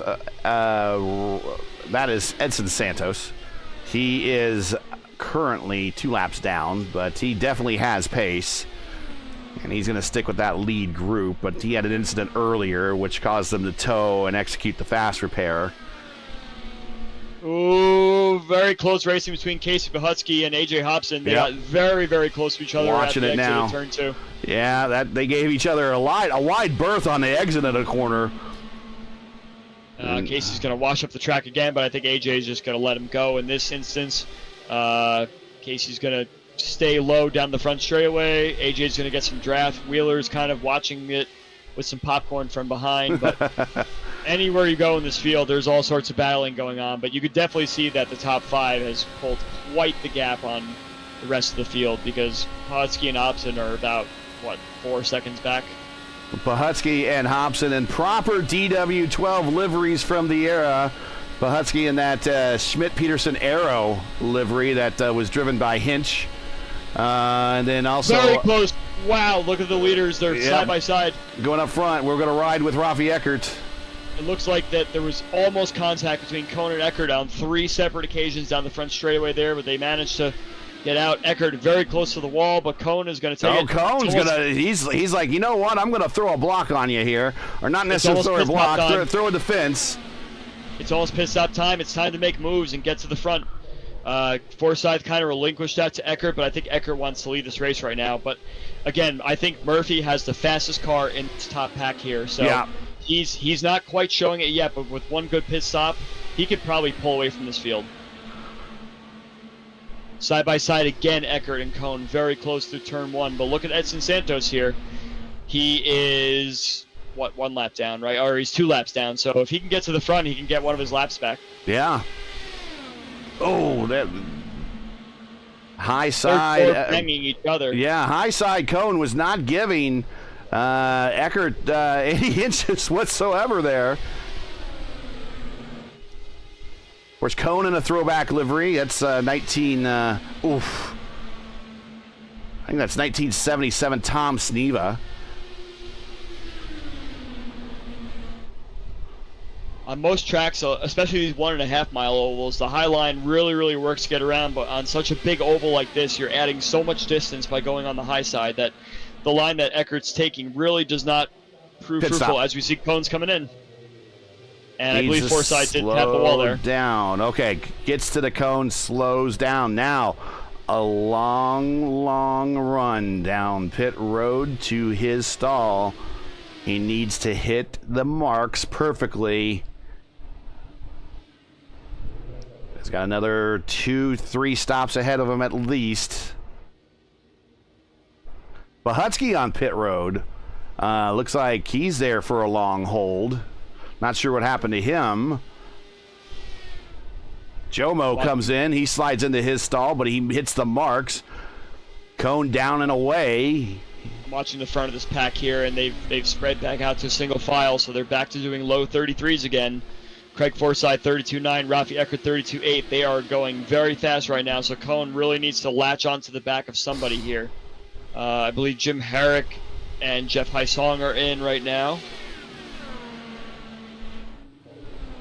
Yeah, this is a battle for position, so possibly they're Jimmy's more leaders. Jimmy sees Heisong go in, and he's going to go ahead. Oh, Heisong does not hit his marks, and he goes searching for him twice, now 3 times, 4 times. Herrick's going to come out in front of him 5 times, 6 times. Oh, that's a disaster. That's a free spot for Herrick, but disaster for Heisong. Problem with Herrick now, he has no one to play with once he gets back out there, unless someone gets by him on the racetrack here. We'll see. I think Morales is coming up on him. There goes Pahutsky. He's back out on the racetrack. Murph's coming in.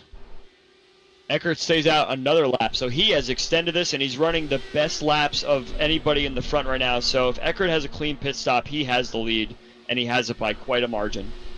Well, let's see if he manages to do a good pit stop once he comes in.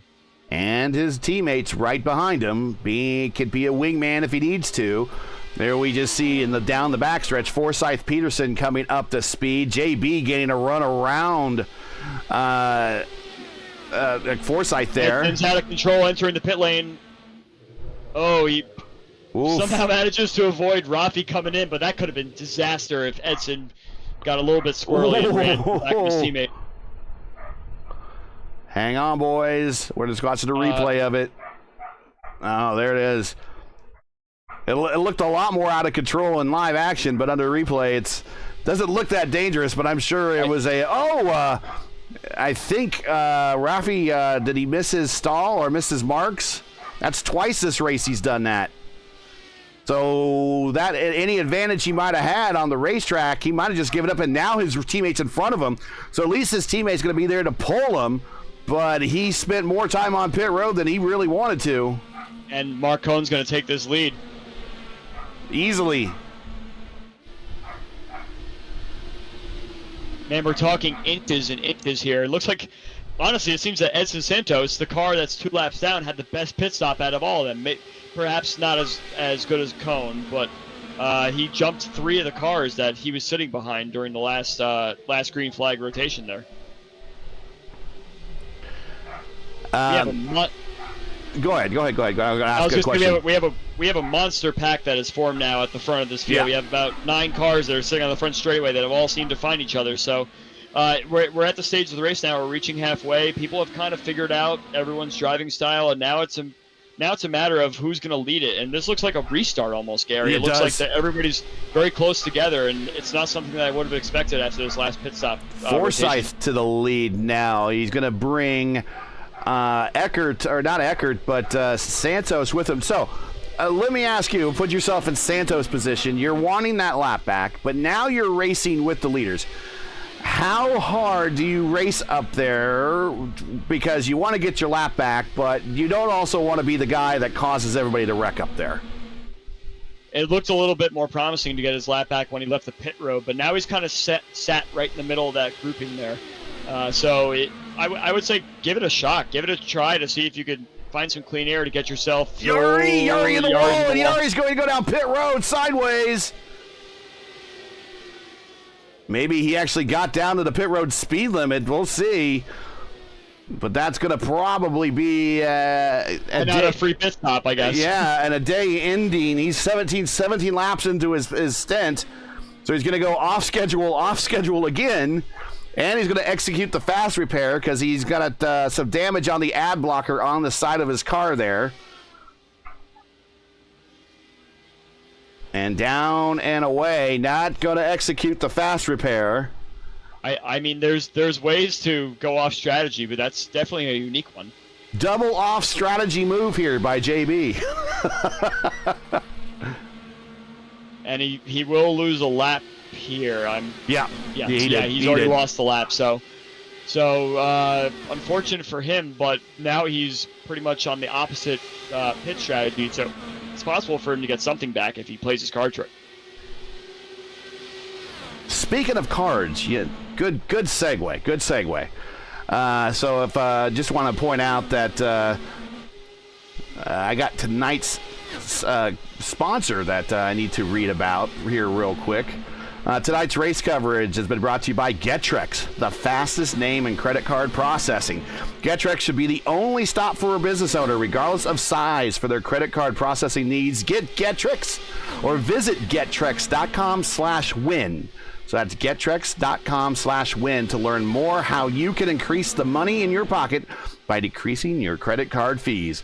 The link is in the description. Check it out. Gets GETTRX, sponsor of the GETTRX 500 here, presented by The Joy of Driving.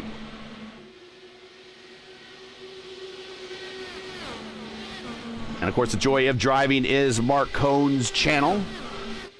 If you like entertaining sim racing content, definitely check out his channel. Look no further than The Joy of Driving. Follow Mark Cohn's racing escapades as he battles for wins and avoids wrecks with cat-like reflexes. That's his words, not mine. All the while providing commentary to make sure you laugh, cry, or do both. Follow along by subscribing to The Joy of Driving on YouTube or like his Facebook page at The Joy of Driving. And The Joy of Driving currently is P3 right behind Eric Peterson, still looking for his first win here in his own series. And that would be a very popular win if Eric can get the dub. And he had a very strong race at Michigan. He almost got the podium. And he is looking good here at the halfway mark at Fontana. To answer your question earlier about Edson Santos, he's not letting Rafi by. So I think Edson really is going for it because Rafi's sitting behind him. And you would think that a car that's a lap down and that's not really in contention would help his teammate out and not give him so much dirty air. I'm not sure if he's going to be able to get there because it seems that Eric and Craig are really, really picking the pace up here, doing awesome high 32 laps. So I don't know if there's really anything in the cards for Edson to make his way past these guys, but he's not doing his teammate any favors, and in fact, he's sort of backing them up a little bit. Yeah, that's the danger of when you get up there. Is are you going to be able to help other people get around you, and then you maintain pace, or you're going to be hindrance? So Eric Peterson, just give him a shout out, leading his first laps here of the day. 82 starts in the series. 82 starts, no wins, 14 top fives, 39 top tens. He's turned some 15,000 miles, some 9,000 laps. He's led 265 laps, not counting what he's turning right here in his history here in the series. This man is long overdue for a win. And I hope I'm not jinxing him any here, but this man is super long overdue for a win. And I think it'll be very popular if he gets one out of here today at Fontana. That's quite a resume there. All those starts, and we were talking about what it takes to win a championship, but in order to win a championship, you got to win some races too. So that's a lot of top fives, and sometimes consistency wins championships too, as we've seen from several drivers. One touches the apron there. It takes consistency. Oh, sorry, Hobson just cut across the nose of Fowler on the old Brazilian clear there, and Fowler gives him the bad air on the exit of quarter 3 and 4 here. But man, there were 0 inches left remaining between a new nose for Fowler. Fowler would have to go to the next pit stall and say, "Hey man, can we borrow your nose? We're out." I'm watching this leaner energy battle here. It looks like Edson's finally given it up. He tried to battle Cone for a position, but didn't get it. Gave Rafi a bunch of drafts, and Rafi got by both his teammate and Mark Cone, so now put Rafi up to P4. Yeah, I still think I'm going to call my shot here halfway through the race. I think Mark Murphy wins this race. He is the fastest car out there. He's not doing any swap drafting with the leaders, but he's sticking with them. He's managed to find something here. He just needs 1 or 2 good pit stops, and he'll be leading this race, and he'll be driving away. So mark my prediction down. Mark Murphy wins this race. All right, lap 131. We'll go ahead and circle that on screen. 131, that's when the Catalyst Andrew Wood has made his call. He's called his shot. I'm going to go for this guy. I'm going to circle it right there. I'm going to go with Craig Forsyth.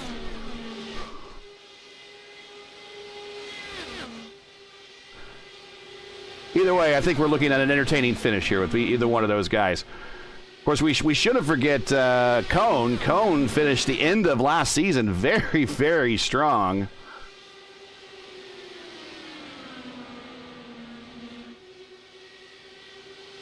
Oh, we're getting close here.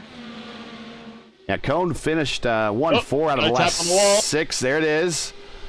Rafi in the wall, but I believe he might be okay. I wonder if his tires are starting to burn out now. And Cone returns the Brazilian. There's contact. There it is.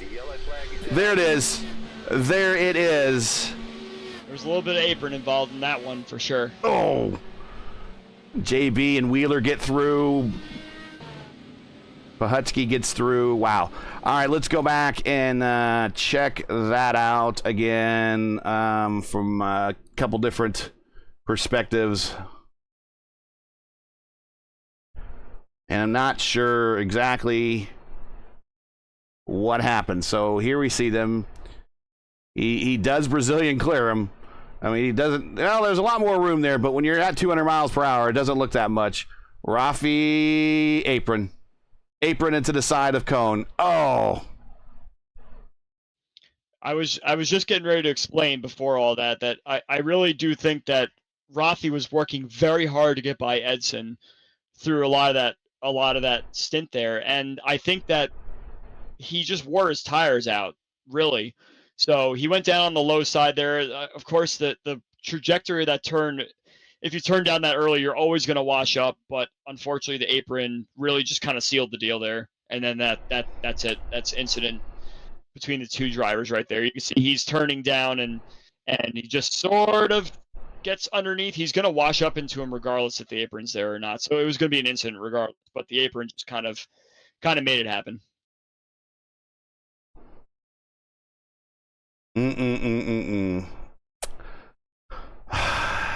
Back to live television, and Peterson is bringing the group down pit road. He kind of back and forth with the lead with Forsyth at the front. Murphy, you're right. I think you got a good safe call with Murphy there in terms of being fast. Fowler now up to 4th. And Hobson is in 5th. Now this is going to change as we all cycle through on the pit stops here. Eckert, I think, is done, but I think Cone is being repaired on pit road, but I don't know if he has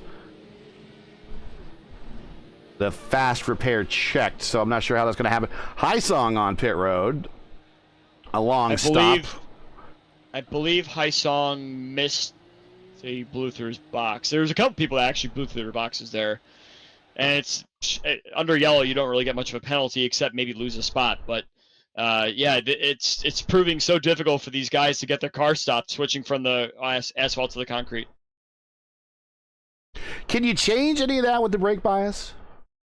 That's one of the things you can change in this car. It's definitely something you could change, but the surface is not helpful. Okay. To that, just because you're switching from one, grippier surface to a less grippy surface. So you have to kind of anticipate that and kind of time your slide into the box is probably the best way to do it. But that takes a lot of risk.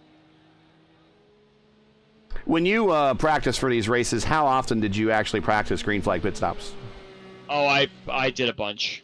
It's so helpful, especially on the 1.5 mile ovals. Mm-hmm. Coming down off the track onto the apron as late as possibly can. There are some guys that can do it seamlessly and just get their car stopped by the 1 mile per hour in there. So it's very important to practice your pit stops because it's one of those things you can practice it many times you want, and then the race you mess up the first one and then that's it. But if you don't do any at all, then you really don't know what to expect. And if the car is set up a certain way where perhaps you have a little bit more cross weight in the car that slides it a little more, it's good to have a general idea of what your car is going to do once you start to hit the brakes.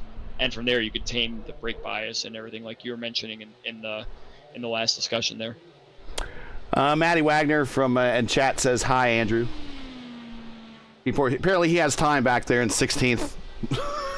He might have written that maybe when he was fixing his maybe. internet. And then we have Mike Rigney there from the ISRA says, what up, boys? And he says, poor Fowler, boy lives up to his Lionheart paint scheme of being cursed. But he's in 4th right now, so he's doing pretty good. Nesquick Victor WG, never seen this pit entry strategy. I'm assuming that might be when he saw Brubacher shoot down pit road. I think I've seen it before, but I've never seen it be fruitful for anyone. Pulled off, no kidding. He's the last car in the lead lap. He is 10th, and he managed to get back on the same strategy as everyone else. So his off strat is now on strat as we're getting ready to go green here at lap 136 coming to 137. And what's he doing coming to pit road? Brubacher coming to pit road. Not sure why. Maybe caught speeding. Needs to do a drive-through. But we are going to go race. Check up in the back. And it looks like everyone got through it cleanly. I don't know if Edson's pulling up. Santos. He might have gotten a penalty. And he's like, "That's it, man. I'm done." Wow. I think there was a huge checkup in the back, and I believe he just went ahead and passed a bunch of cars. So A.J. Hobson to the bottom. And he's up to 3rd, side by side with Forsyth. Mark Murphy now 2nd. Mark Cohn 2 laps down, but still with pace, leading this second group now. He's got one of his wingmen with him, Wagner. Look at Hobson. He's coming forward, man. He loves these restarts. This is the AJ Hobson that we all know and we all know well. He wants to get to the front. He's just going to hug that bottom team there. AJ with a top 10 at Motegi in the ERL on the oval last Thursday.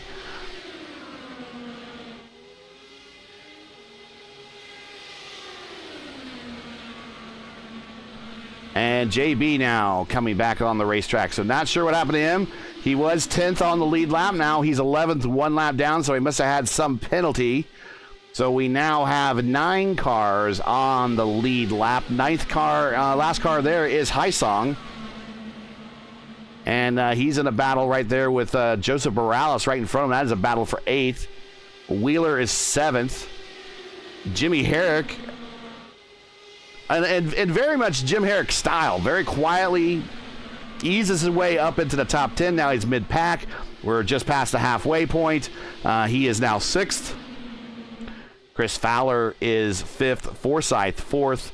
Murphy 3rd. Hobson looking side by side with Peterson. The lead, but he's going to duck back down and duck into the draft there for 2nd. And Peterson maintaining the lead. Peterson's led, there it is, 18 of 141 laps. Hobson hasn't led anything yet, but he's going to try to get the lead here off of 2. Yeah, Peterson's definitely setting a pretty decent pace up here for not really running much up front today, but he's kind of dragging the field along with him. No one's really challenging him too much except for AJ Hobson. He's kind of knowing what it's like to lead a race here, and he's looking pretty strong. So if he keeps it up, this might be a relatively good day for him. Maybe he steals that first win. Started on the pole, cycled to the mid portion of the top 10, came back to the front, been there all day. Very high exit off of 2.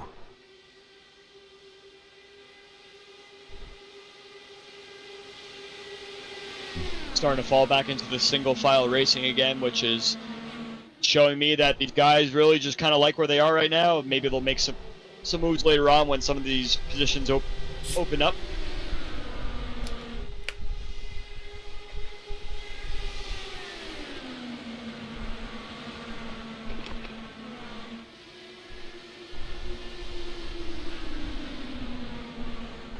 It's getting very, very tricky. The thing with the single file is that it's very tricky to avoid the turn 2 and the turn 4 wall, especially if you're following the same line, and then you really kind of trap yourself behind whatever the car ahead of you is doing. So let's watch and see if we get any more of these little bumps off turn 2 or turn 4.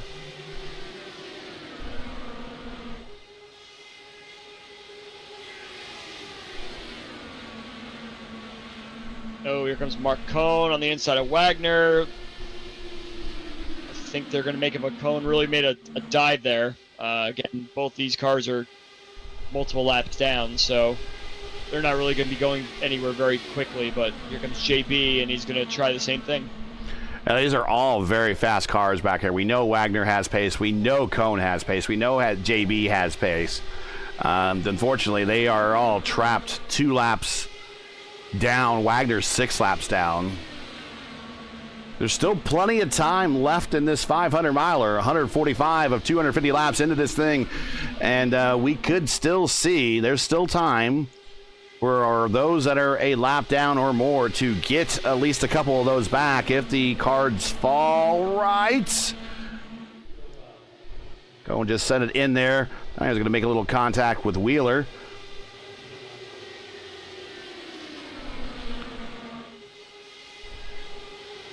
Challenge for second place as AJ is having to defend from the outside or the inside to Mark Murphy.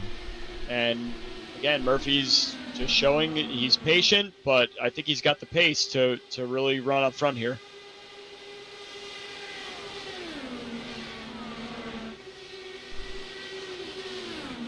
It's very interesting that all these cars are following a single file line all the way down to the bottom of the track, and no one really is making any sort of moves kind of like midway or anything. It seems like the dirty air is kind of confined to maybe the faster part of the middle line, because everyone can kind of follow each other nicely on the bottom.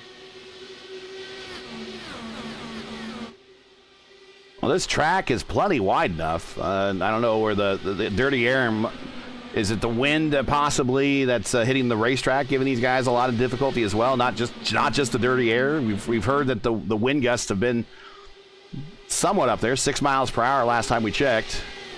Yep, we're up to about 10 to 12 right now from the west. Okay, well that's a lot. Those are more significant gusts. Yeah, don't ask me about the intricacies of wind effect on the back of the car, the front of the car. I always hear my teammates talking about the wind is gusty, but it can't be gusty everywhere, or it can't be gusty on all parts of the car at one time. So I have a hard time figuring out when it's beneficial to be turning into a tailwind or turning into a headwind necessarily.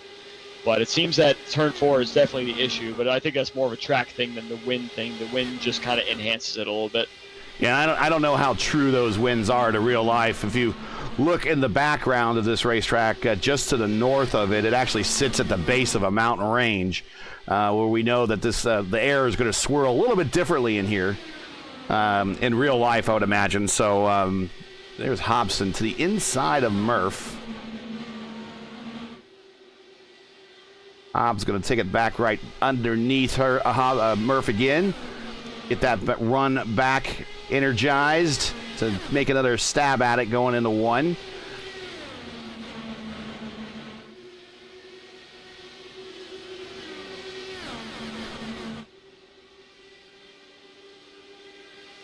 We have Peterson that is off track, I guess. Or he's just rejoining.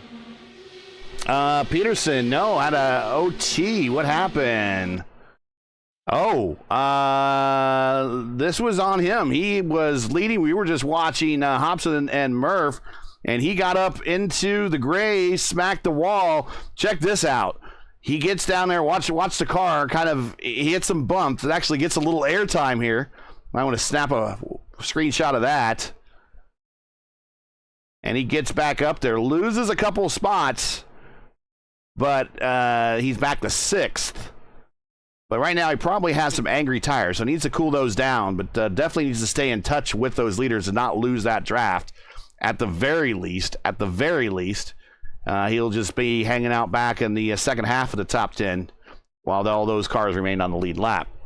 Yeah, I hope you didn't pick up any right rear damage there, because that was quite a hit right on the wheel pod there.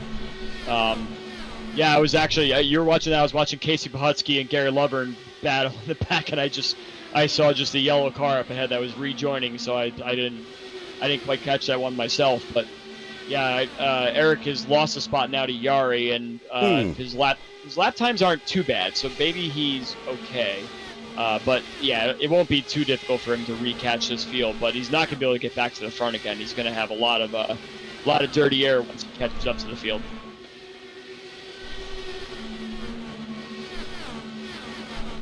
And we see Matt Wagner has jumped up to the front now, so it's time for him to show his face up front. He's not in the lead necessarily, but he's going to be 5 laps down. 5 laps down, yep. As the tail end of the 5th lap right now. And he really is. He's helping a teammate right now. He's helping Murph. They're in the same VC together, and once Cone gets up there, that might be a 3-car teammate train, because Cone is also in their VC, so they're all working together. Well, only one of the 3 of those are on the lead lap now. Right. That tells you about the day that team has had.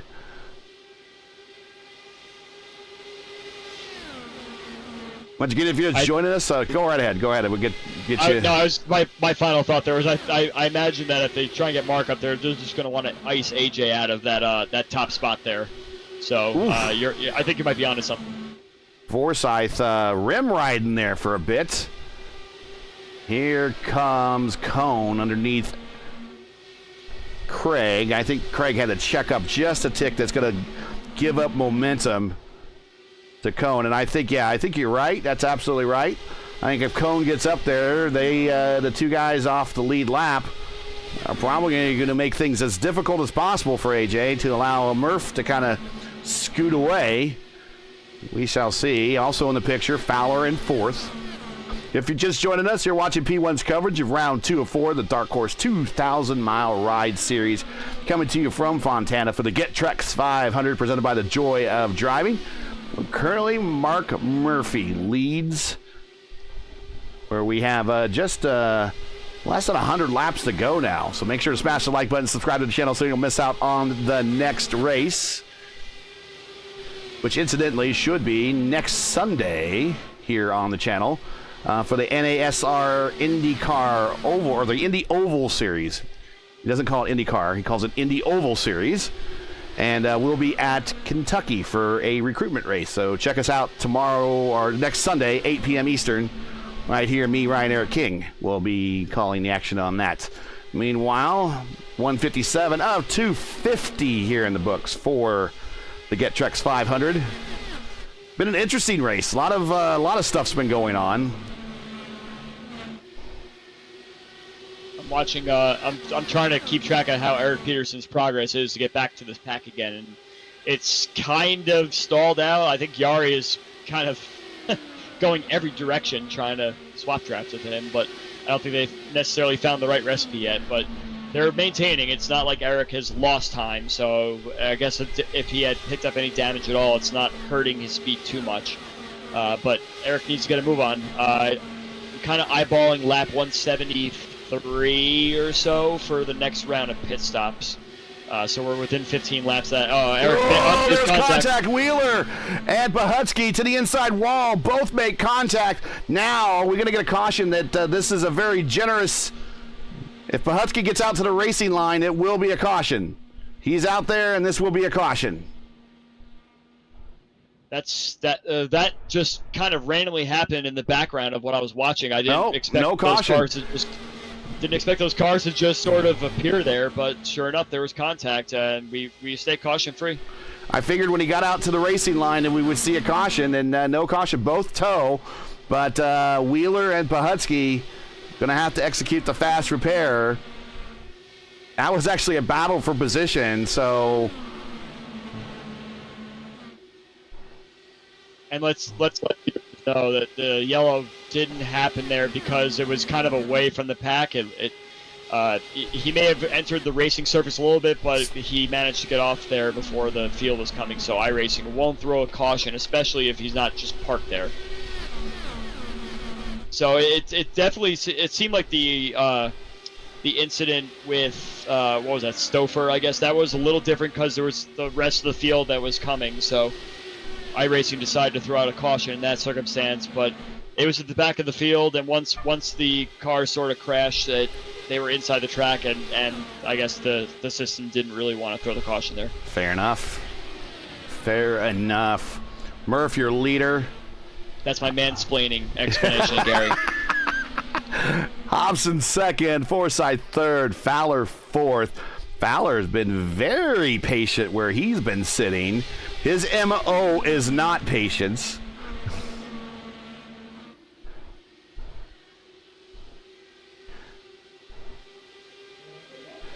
And right behind him, this is Jim Herrick's MO. Just bide your time, keep the car safe, keep moving up in the order.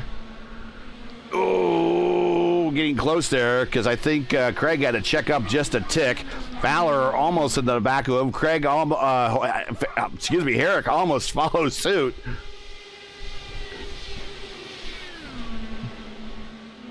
I'm just going back one more time to rewatch that, Gary. I'm sorry I explained that, but Pahutsky was sitting on track for quite a bit of time there, but I guess maybe the system saw that he was moving, so I'm not really sure. I thought we would see. I can see that as a caution. Yeah, I thought a caution would come out, and maybe he was kind of hoping for a caution. So I don't know, but he did have to execute the tow. Wagner still blinking, so whatever ISP issues are impacting him. So one of the other things in the developer blog they were talking about is the denial of service attacks that iRacing has been receiving over the last couple of weeks. So apparently their operation team has put some more procedures and fixes in place to prevent the future attacks from impacting the service as much as it had in the last kind of early portion of the month. In fact, that so much that it impacted service so much, the IndyCar Pro Series, which is going to kick off their very first race at I forget where it was. I think it was Long Beach or Barber. Had to get canceled. So yeah, that's how crippling that was. But we actually, back 2 weeks ago, there's Wagner blinking again at the Homestead race that we were broadcasting for the ERL. Both Brazilian drivers at the same time dropped out because of a DC. And it was like everybody from the whole country of Brazil dropped their iRacing connection all at once. And that's why you need a netcode specialist. I guess so. Let's put that job application right up on there and let's get things going. All right, we're looking to be within 6 or 7 laps of pit stops, I believe here. I'm eyeballing 173, but sorry, Wagner has been kind of dragging these guys along, so maybe push more to 174, 175. But yeah, we'll be seeing pit stops here within 10 laps or so. Gotcha. Everyone just needs to remain patient until then. And I believe everybody should be back on the same pit strategy now, right? Unless yes, everybody. Wagner hit out, or is everyone going to be pitting? No, all the leaders are 33 laps into their stint. All the leaders, all the way back to Lovern and P9.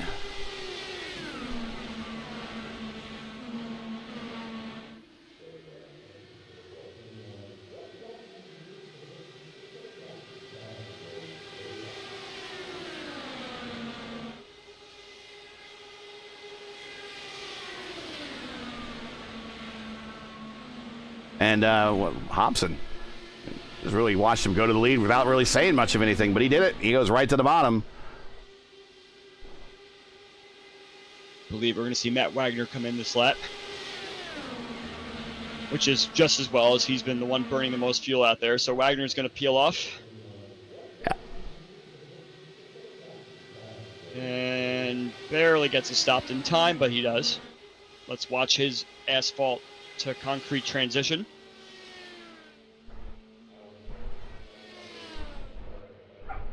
I was wondering where you're going when you said asphalt, and I'm like, what? Okay, all right.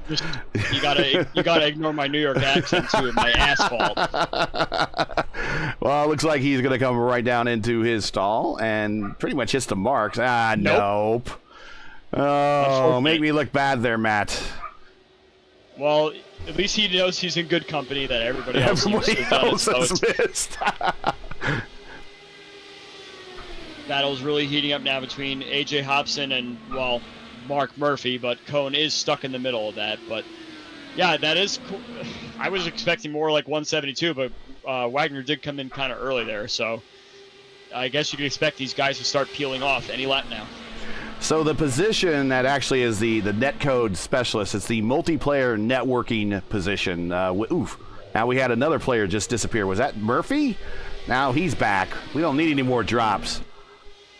This has been hired by iRacing, so they're already on staff. So they're already working on fixing netcode. But apparently this guy, guy or gal, whoever they hired, was a principal level multiplayer netcode engineer at one of their competitors. So nice snag. Oh, that's nice. Nice snag, yeah. It's like putting lipstick on a pig at this point. Looks like we have AJ Hobson peeling off.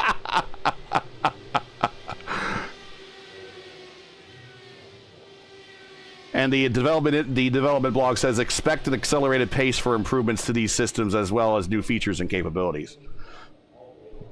I'm sure they're tired of hearing about netcode and seeing all the examples of bad netcode. And Hobson slides in, hits his marks on the spot. Nice job by Hobson.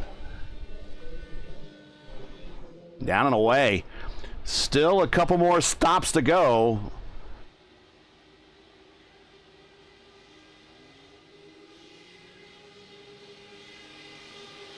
I forget, when we raced here in Lionheart, was that a 300-miler that we had in Lionheart? It was one of the more longer than normal races. I think it was a 300. There was a Triple Crown, but I can't remember if this was part of the Triple Crown or not. Yeah, the second time I raced here, I got taken out in a multi-car wreck. I got ran into when the car in front of me checked up, and I had to check up. Of course, I'm watching 3 cars ahead of me, and the person behind me is only watching my bumper and smacks me. Actually, go ahead. Is this the finale? I think this is the finale. The finale, yeah, that's the finale, yeah. And I think it was part of the Triple Crown. It was Indy, Pocono, and then this, I believe. So it was a 500-miler. I got a chance to participate in the first Speedway Series race here, which was the year before.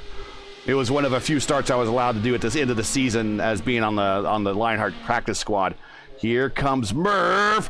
Oh, wow. Oh. Wow, and well, Murph disappears. You don't even know where to look. Murph, did he speed? Hopefully not. Yari was very much out of control as well entering, but I think he is good.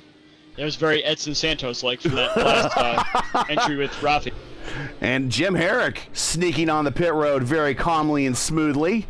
So now we're going to see, did we get any penalties first of all? And then next of all, are we going to see these 4D cars hook up? So Herrick on the spot. He's going to hit the marks, has the car pointed out, so he's ready to go. Forsyth down, hits his marks. Gary Lovern also in. He hits his marks nicely. Herrick's out. Yari's out. Craig's and out. Murph is long wait. Long wait. Speeding penalty on pit road. Let's take a look at his speed entering in.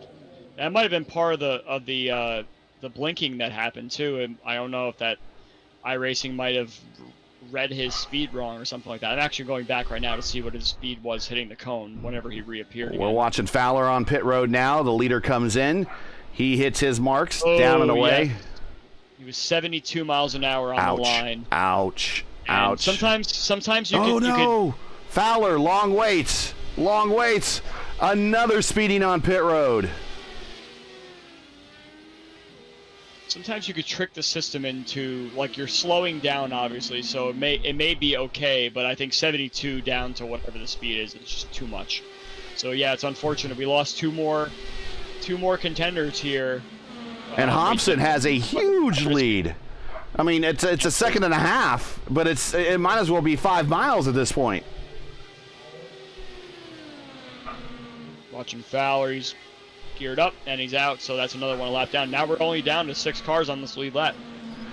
So that I was getting ready to say that my very first race here, I think I started in the mid pack, and I raced up into the top 10, and then I wore out my tires, and I just went back to the mid pack. I think maybe we had 2 cautions. I do remember whatever one of them was, it happened behind me because I remember seeing it in my rearview mirror. But as I kept hitting pit road every time and coming to a pit stop and I would come back out, I'd see myself going higher and higher and higher and higher into the standings. And what it was is, I think what we were seeing here is pit road speeding penalties. And I remember saying to myself when I was practicing for that race is, I know I'm going to be I'll have some pace on the racetrack. I'm not going to have any pace in the pits, but I'm going to be safe in pit road. I'm going to do my pit stops efficiently, but just really, I know I'm not going to be as fast as everyone hitting that line.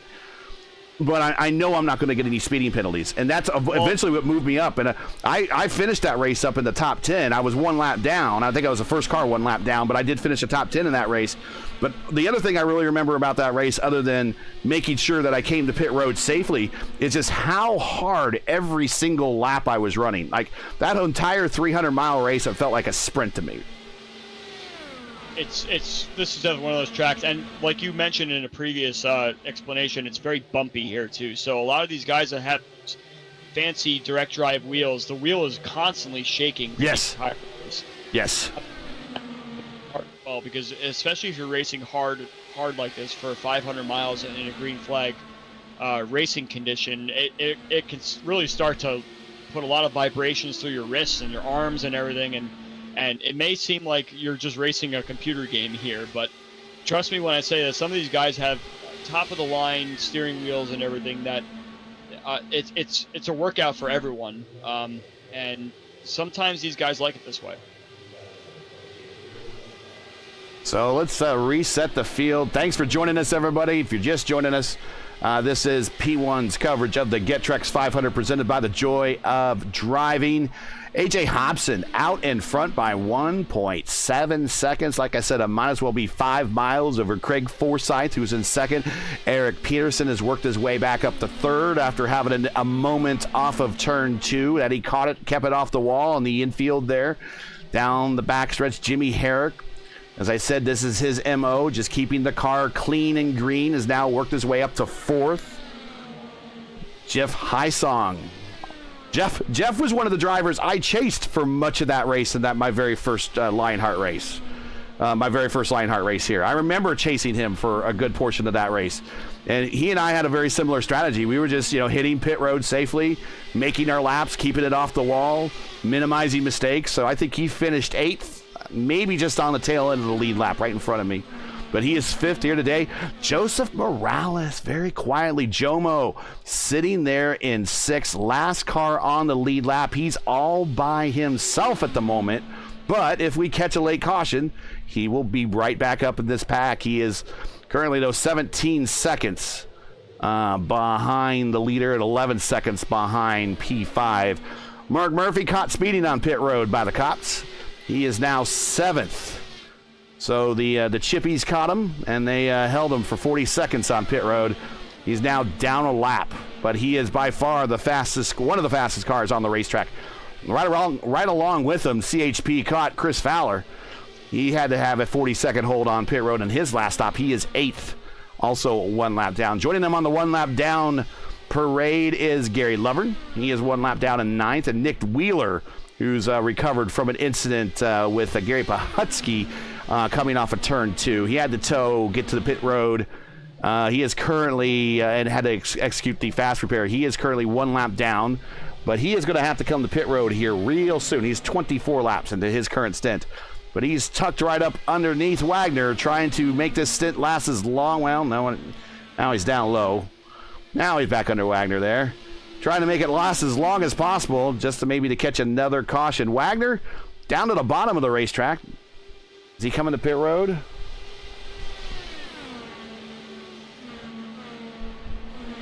He's 16 laps in. I don't know. Normally we see him at sometimes in real IndyCar racing. They'll make that abrupt move to the left side to let everyone know they're coming to pit road. But we do have radios here, so I don't know. As you're going through the lineup there, I'm wondering if Joseph Morales is channeling the inner old school Gary here. Just make sure you keep it clean on the track, keep it clean on the pit lane, and next thing you know, you see your standings going lower and lower and lower, and next thing you know, you're sitting in P6 like he is right now. There is nothing wrong with the Gary strat. It's proven at least one win in iRacing competition. Absolutely not.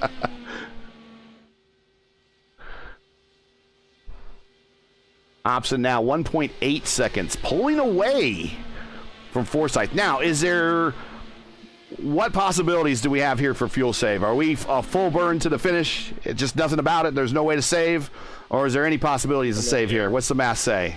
So we all stopped around 163 or so. So I don't think we're 173. 173 for Hobson, 176 for Forsyth. Yep, you're right. I thought I was looking at Hobson, but I'm looking at someone else.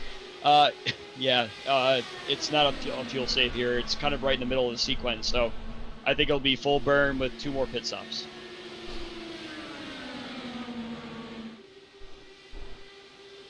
In terms of teammates that are actually in contention, there is Forsyth and Herrick now. Herrick up to 3rd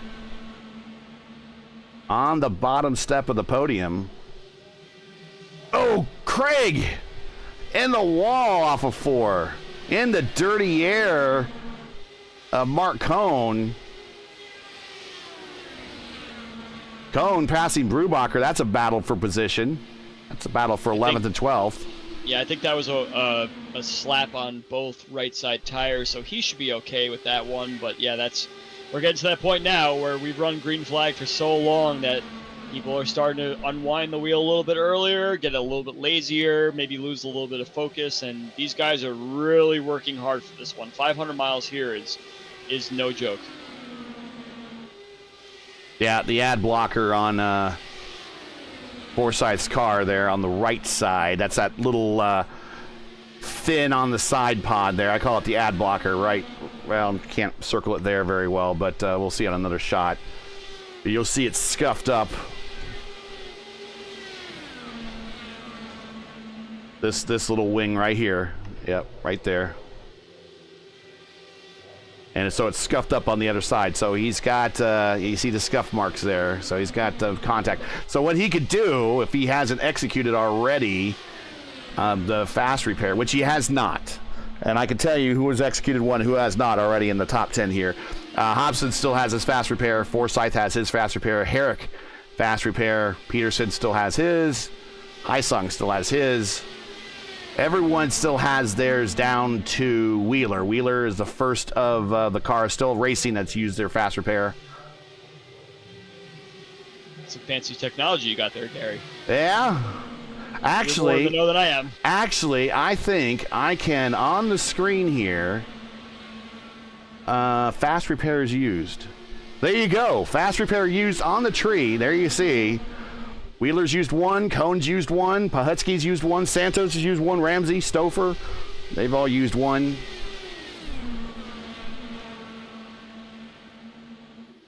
Also pit stop count. There you see a pit stop count, 6 stops for our top 4. 7 stops for Haisong and Morales.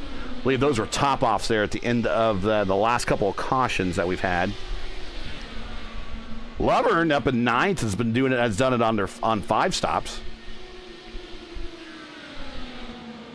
So I'm redoing the math here a little bit, and I think if these guys can make it to 210, there's a slight chance for a fuel save. But again, the way that these cars are all spread out, it's not really easy to fuel save right now. The leaders are kind of together a little bit, and they're able to perhaps do something for a fuel save. But a lot of the field is very much single file right now.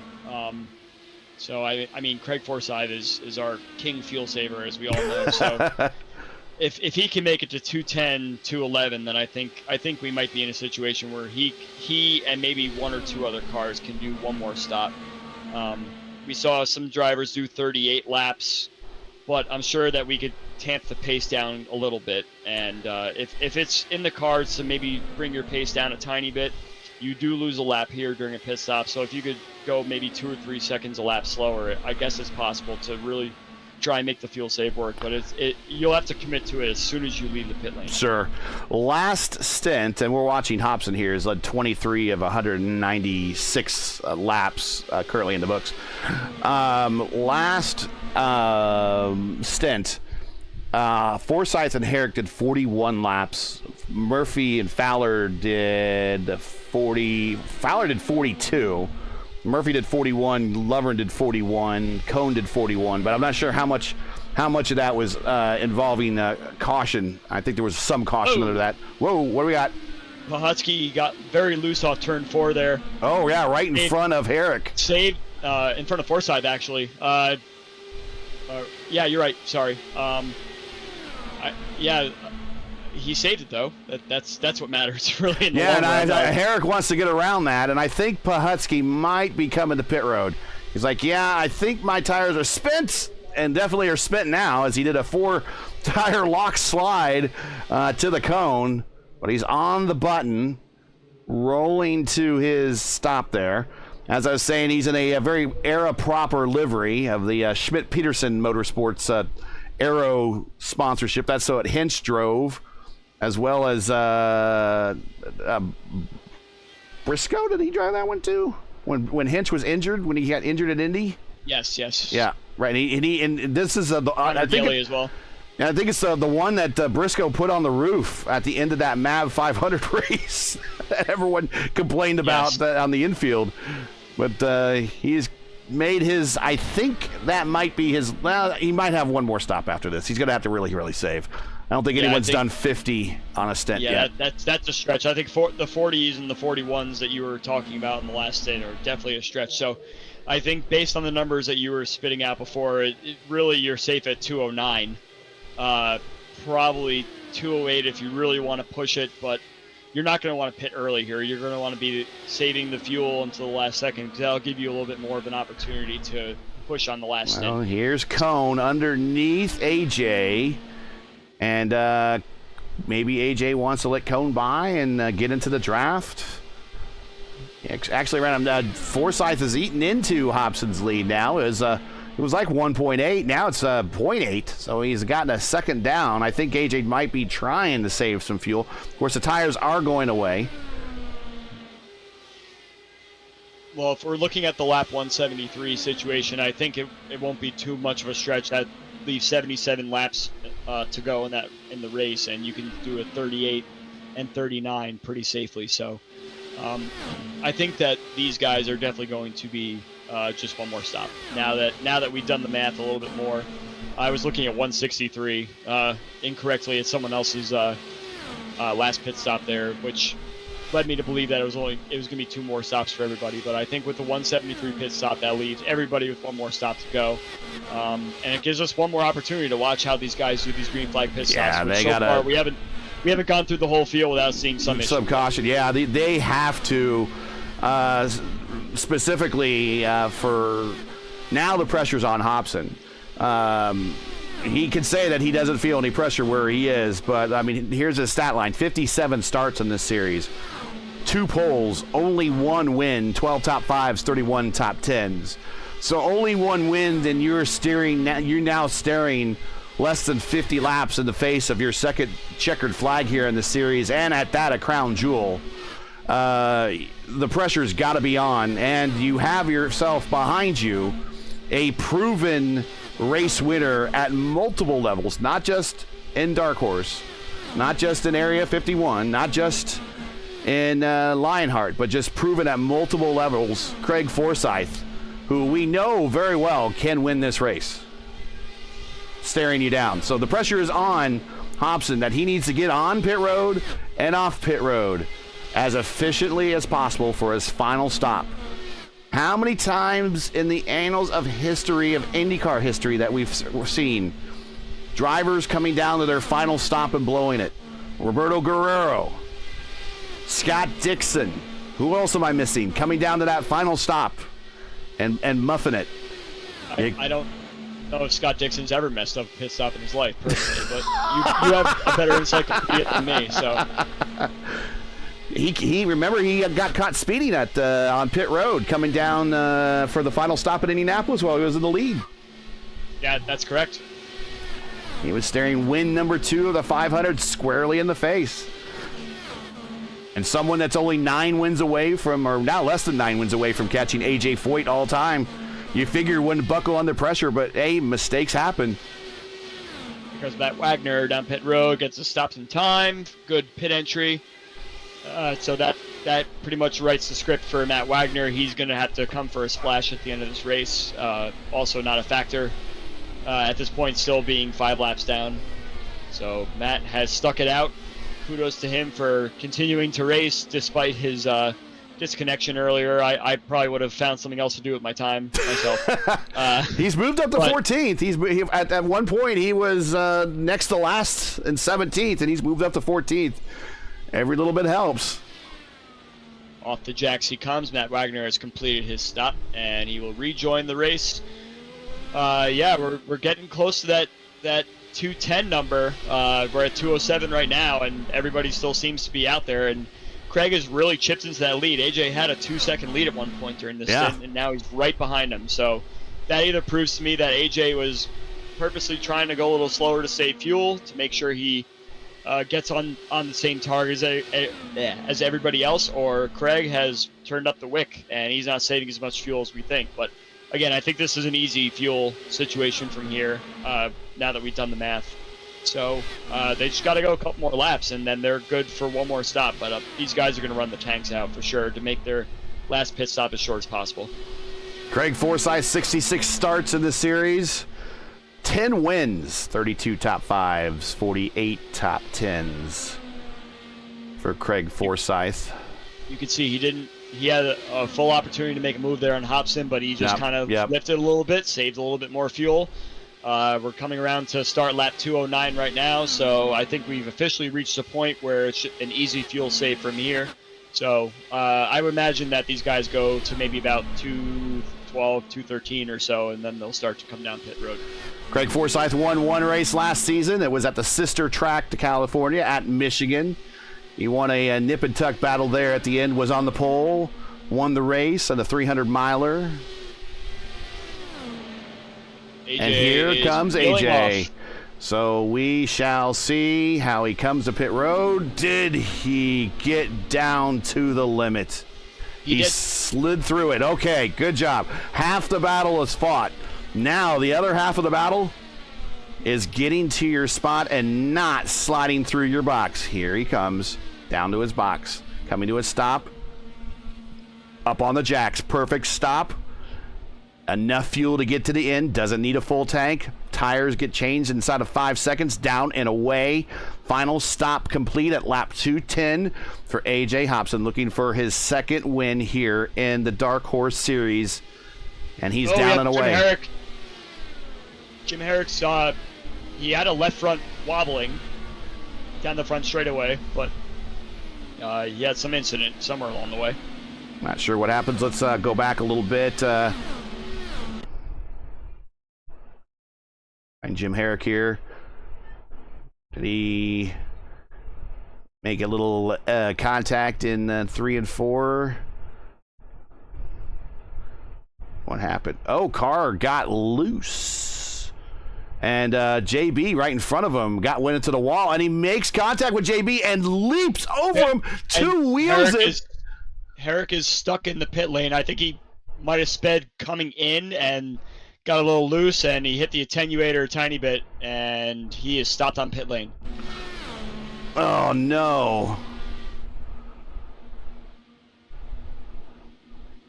So that's Craig Forsyth now. So Brubacher, he's sideways and on pit road, so he's trying to get taken care of. He's doing the old Austin Powers backup move, backup forward move, position his car, and he's down and away. He beat Jeff Hysong's 5.6 point, yeah. So Forsyth still out there turning laps 37. Peterson now just off of pit road, final stop complete. He has now moved up to second. And looks like we reached a point now where Forsyth is the only car on the lead lap. So if a caution were to happen right now, Greg will hit and keep the lead. So yes, that's also something to keep in mind. And it's gonna, if it's gonna happen, it's gonna happen now, late in the race. Low concentration, people coming to pit road. I think Greg coming in this lap. Okay, I think maybe Herrick is done. He's more suffering some sort of repair and penalty. Here comes Murph to pit road, giving up second spot, so he's moved up to second. Hobson's going to get by him here on the main straight. Move Hobson back up to second. He got his lap back, yeah. But I was checking the laps. Hobson was about 0.6 of a lap faster than Forsyth on the last 2 laps. So I believe Hobson's going to take the lead here. As long as even if Forsyth has a clean pit stop, we saw Hobson had a great pit in, pit out. So I think that Hobson's going to clear Forsyth. We'll see. We'll ride with Hobson. He's coming through 3 and 4. He is on it, 100% throttle. There you see, in the driver inputs. Forsyth's on the Ackless Road. There you see, and there he goes. That is huge, and that might have been the move that wins him the race.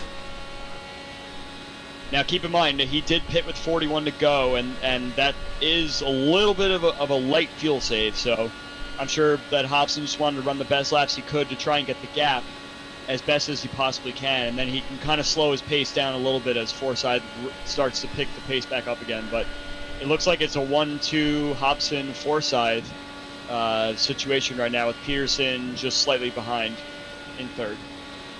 And Hysong has worked his way up to fourth.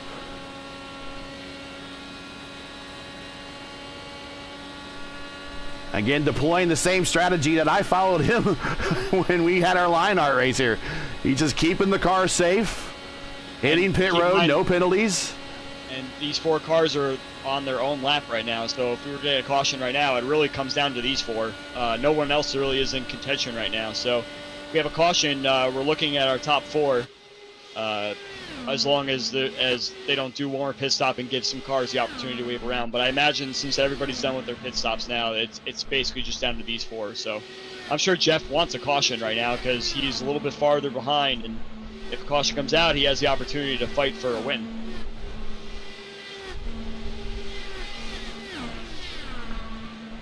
Watching Peterson right now. He's in a group of cars. He is now 5 laps into his run. So if there's any question of him not being able to make it on fuel mileage, if he just sticks with this group, he should be able to definitely 100% be able to get there, just saving a little fuel here. Also, it should propel him to catch Forsyth, although it's not. He's right now continuing to hemorrhage time to Forsyth, 2.1 seconds behind Forsyth, and a group of somewhat cars that have had somewhat pace at times today.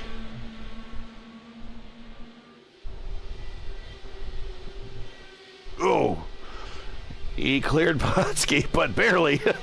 Actually, it was a lot closer. It was a lot further along than it looked there on the replay or on the live action.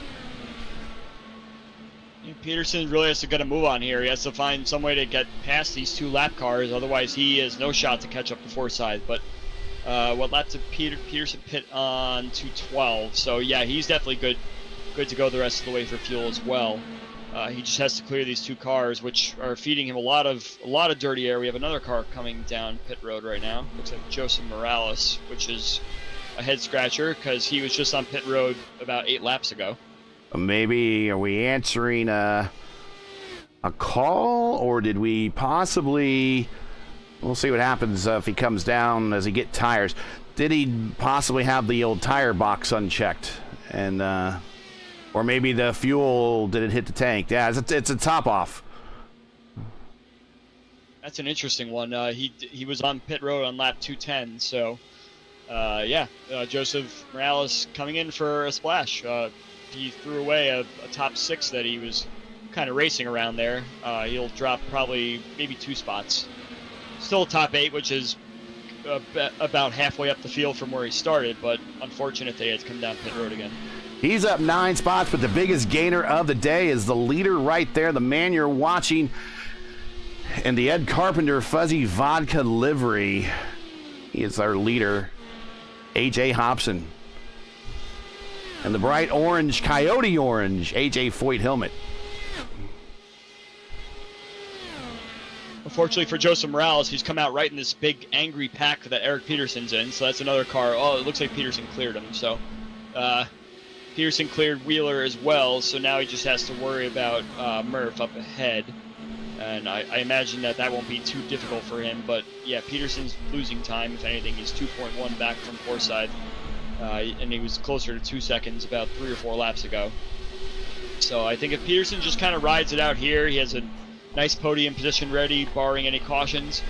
But yeah, it's unfortunate that he wasn't able to clear that traffic earlier, because we could have had a battle for P2 there if he was able to get ahead of them.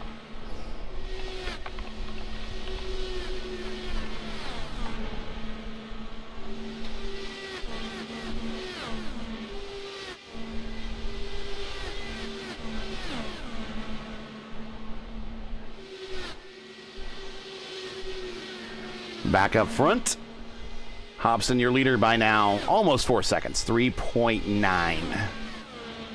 If we said 1.5 was 5 miles, then 3.9 miles will be 15. He's that far ahead. There you see Forsyth just in the background coming off a 2.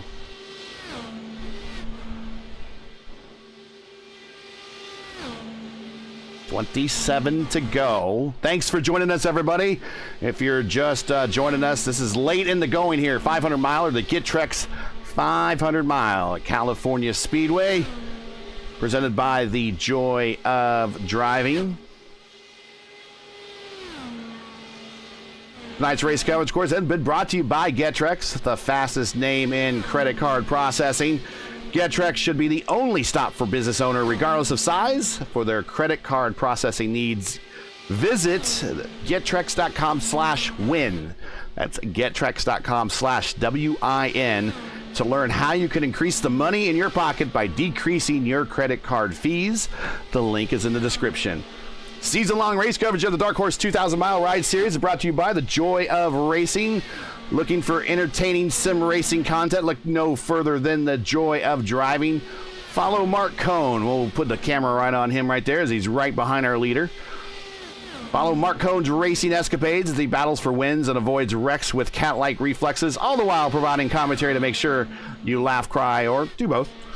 Follow along by subscribing to the Joy of Driving on YouTube, or like his Facebook page at the Joy of Driving. 24 to go.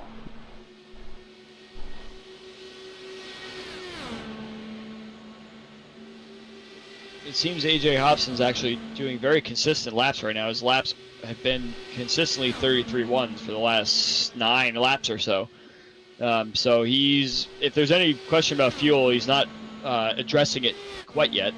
He has Mark Cohn sitting right behind him, as we saw in the advertisement there. So if I were Hobson, I would just let Cohn go and start to save some fuel, especially with the lead he's got. There's no need really for him to hold off at all. But I was going to say he would put himself at risk at racing in his dirty air and allowing Craig to possibly catch up. Yeah. I am noticing that Peterson has closed, and he's 1.6 behind Craig now. Yeah, and look at the last lap speeds. Tells you the story now that might unfold here in the final 23 laps.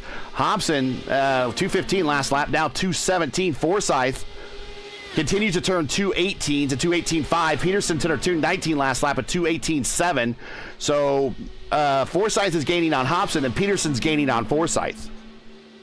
Well, he's also following Murphy, which we established earlier. He is the fastest car on track, so Murphy's pulling Peterson right along, right into the clutches of Craig Forsyth. So if you give it another 7-8 laps or so, we could see a nice battle for P2 here, or if both of them are catching Hobson, the battle for the win is on.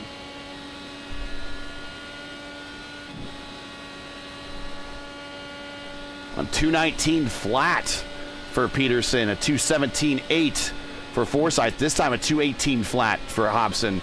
So Hobson maybe has seen the Canadian gaining and decided that it's time to stop playing.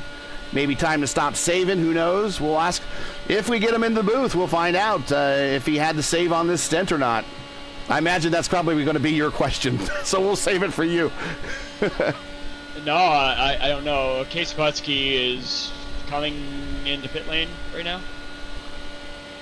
Let's go to Casey Pahutsky there for his final stop.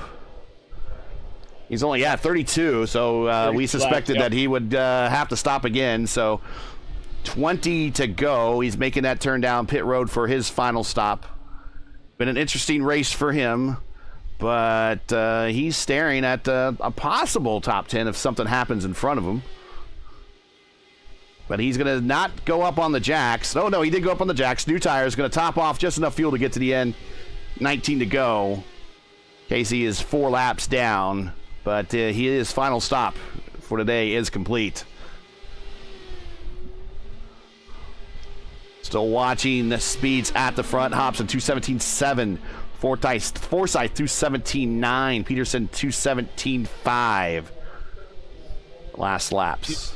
Peterson seems to have lost the draft a little bit from Murphy, and Murphy's closer to Forsyth now. So yeah, he's 0.8 back from Murph, and that is really at the edge of the draft window.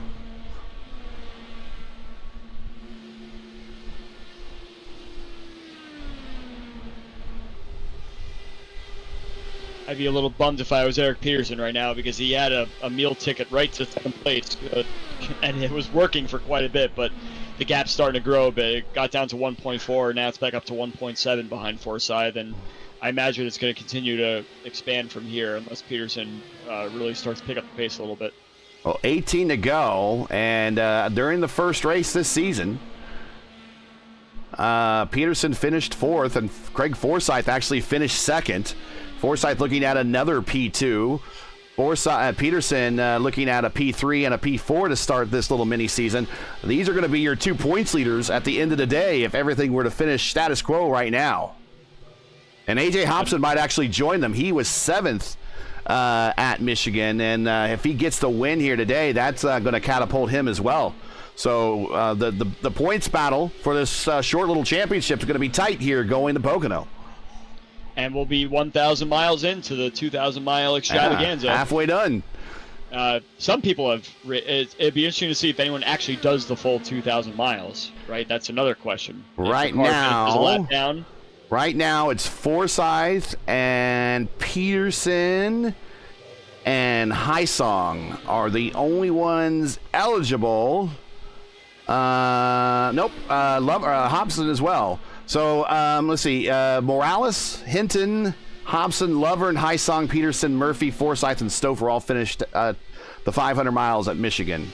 So Hobson, Forsyth, Peterson will all have 500 miles again here, provided they finish. Hysong the same way. Murph needs to get back on the lead lap, and he can join that group.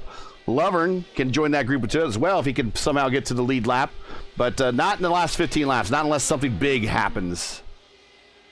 That'd be an interesting thing to track as well. Just if it's a 2,000-mile thing, but will someone actually do all 2,000 miles? So that's something else we could kind of sidetrack as well. obviously this race disqualifies all but 4 drivers, so it'll be interesting to see if those 4 drivers can finish on the lead lap in the next 2 as well.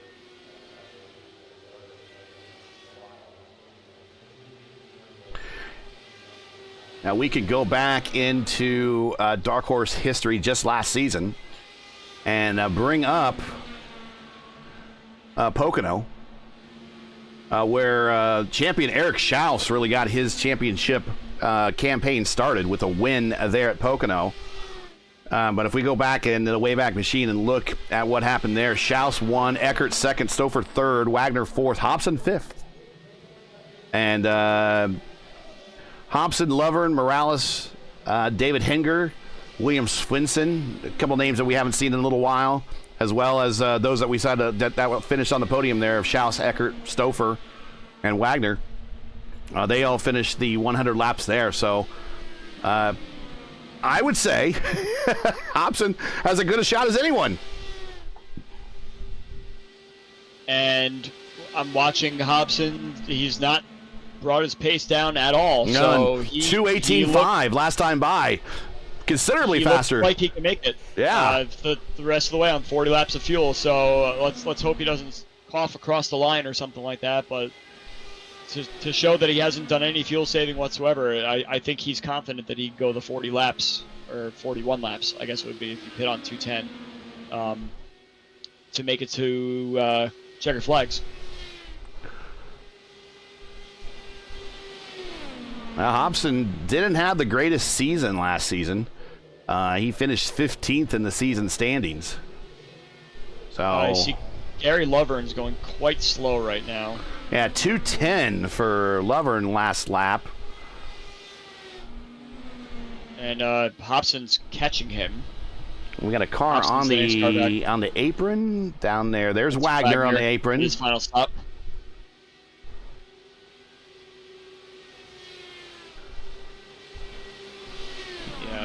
Lovern's been quite slow for several laps now. Oh, yeah, he's going to try to make it.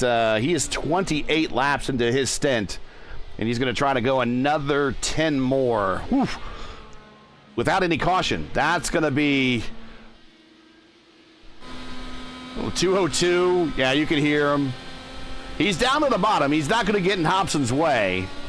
Hobson's got a full head of steam. He's going to catch him in not a great spot. Okay, now he catches him in a better spot. Going to use his draft a little bit.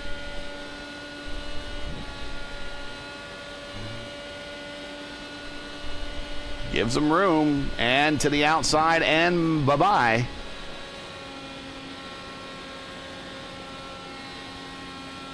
Lover now 2 laps down, but in 6th spot. And Cone, I think, moved up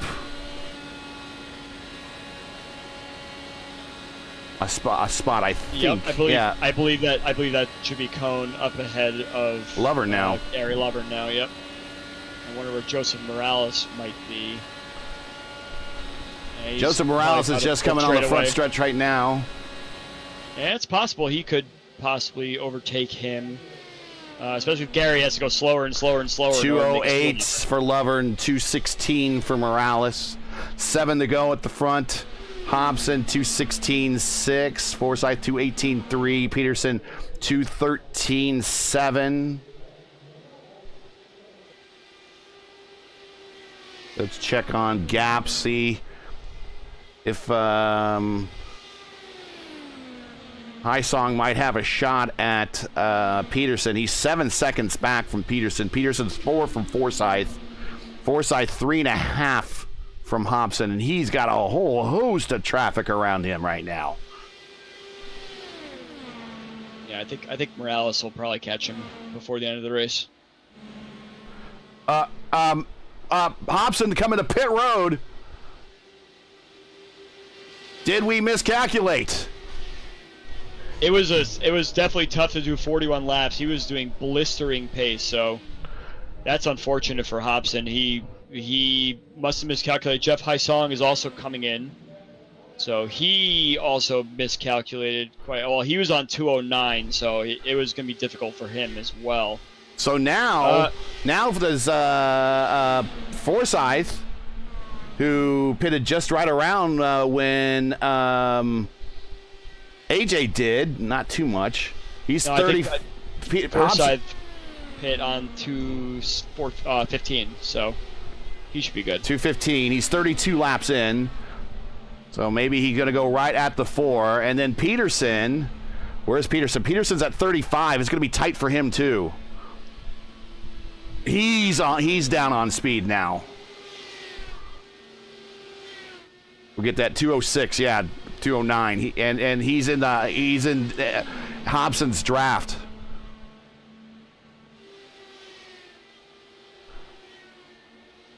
Oh, this is interesting. Wondering how these guys made 40 laps. You know, it seemed like that number was easy to make for some of these guys. Let's see, Forsyth on his, in particular, he went, what is that? He hit on 176 and he hit on 215. 215. So he did about 40 there, which leads me to believe he could do 30. What is that? 35 laps to the finish, no problem. 3 to go. So, yeah, 2 to go now at the line. Hobson should have been able to. I think Hobson needed to save more fuel than he actually did. He was just doing such a blistering pace that it wound up hurting him in the end. But this puts Mark Murphy back on the lead lap. Yeah, and he's now, yeah, you're right, back on the lead lap. So he's eligible for that to get the 2,000-mile award at the end that you were talking about. He's back on it now. Forsyth's still on it. Peterson's still on it. White flag, I think, coming in the air this time by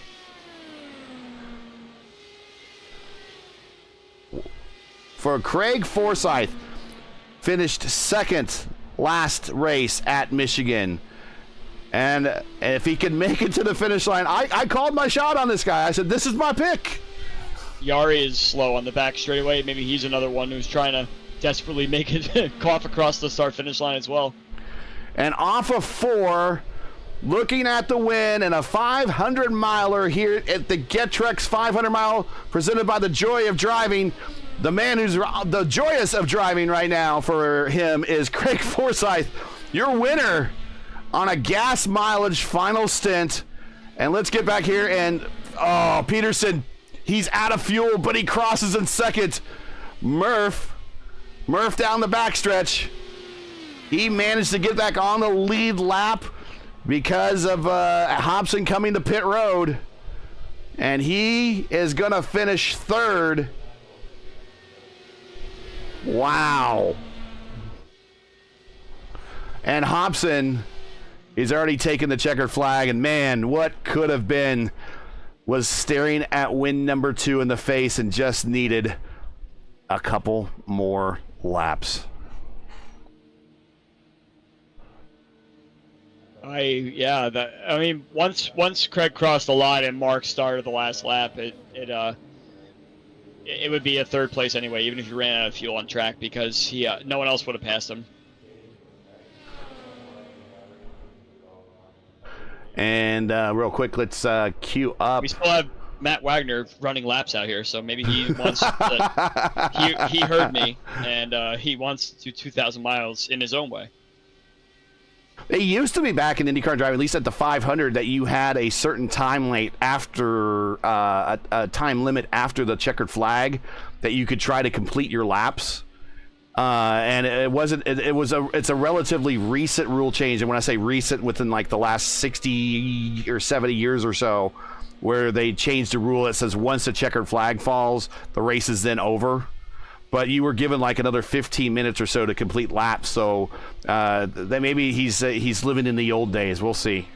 Yeah, as we speak, he's still circulating, so he wants to do 500 miles this race in his own manner. So this is his disconnect time that he managed to squeeze out. So yeah, he's going to do 2,000 miles, but it doesn't count, unfortunately, because the standings say one thing. Yeah, it's just a test for him today. But let's get the final standings in.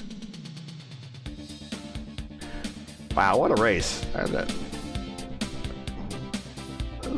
I think the dark horse guys always leave you on the edge. Here you go.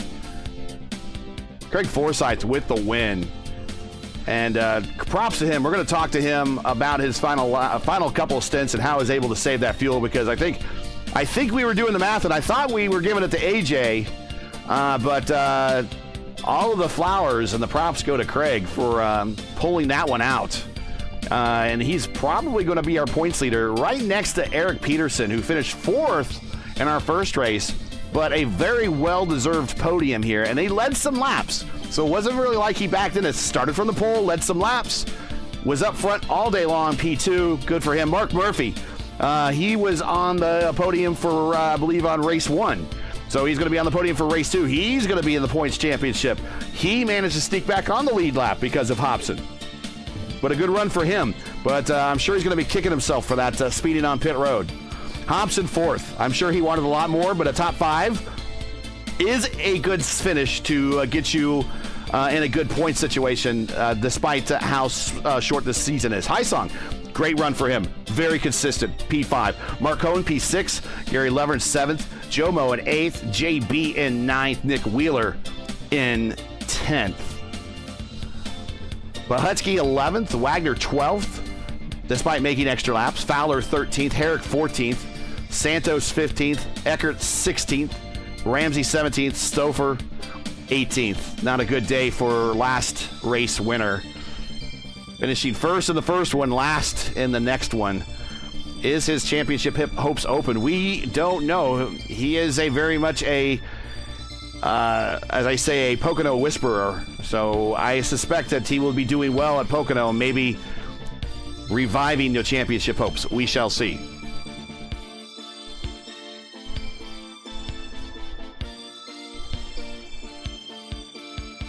All right, let's get to the interview room, and let's bring up Mark Murphy, and let's talk about his improbable podium finish here.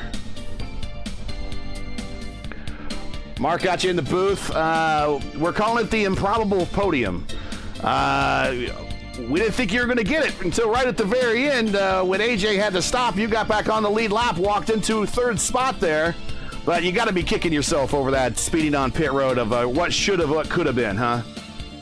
Yeah, I mean, all credit to the IL guys. All credit to the LC Motorsports team, Mark Cohn and Matty Wagner. We had a fast car, and driver error. Driver error give us a 40-second hold and lost the race by 32 seconds. So figure that out. But just keep bringing fast cars and keep showing up and keep doing what you're supposed to be doing. And luck evens out. I feel bad for Chris Stover. We come together over there off of 2, and I feel bad for him and I feel bad for Matt. He freak thing, had his internet go out and lost himself a pretty good finish. But just overall that was frenzy. That was 3 stints of qualifying laps to get back to it, and we made it happen, right? We got the P3. I knew AJ and I knew there's another car up there, but I knew there were 2 cars ahead of us that couldn't make it on gas. And so it was just drive as hard as you can. And I kept looking at the fuel. And it was like, you're 0.2 of a gallon of the good. You're 0.15 of a gallon of the good. And thankfully, Matty Wagner came out and bailed me out and pulled me around for the last 5 or so to get me home. But I crossed the line with 0.03 left in the tank. Go ahead, Andrew. Yes. Hey, Mark. So good job on the podium today. I'm sure probably you thought that the race was over after your penalty there, but I'm curious of how you were mentioning you were doing 3 stints of qualifying runs there. So how much hindrance of other cars did you have while doing those qualifying runs? And were you finding that it was easier to find some clean air, or were you always trying to take the optimal line the whole way around? Or how did you find that the other guys were racing around you? Just as you mentioned, and I mentioned on the broadcast, that you seemed like the fastest car out there today. So talk about how you were able to claw back some of that time, and was it easy to do those qualifying laps or not? Well, I mean, it's 500-mile race. It's never over, especially, dark horse, you got a lucky dog. So, you're just one caution away from getting back into it. As far as that went, as far as clawing back the time went, I discovered early in the race that you can make a lot of time and make the car real free. But you make a lot of time if you hooked the bottom and downshifted into fourth gear, and that was consistently about a tenth of a lap quicker. And no, I didn't have any problem with other cars because we were able to run up on them so fast from the back that we were able to get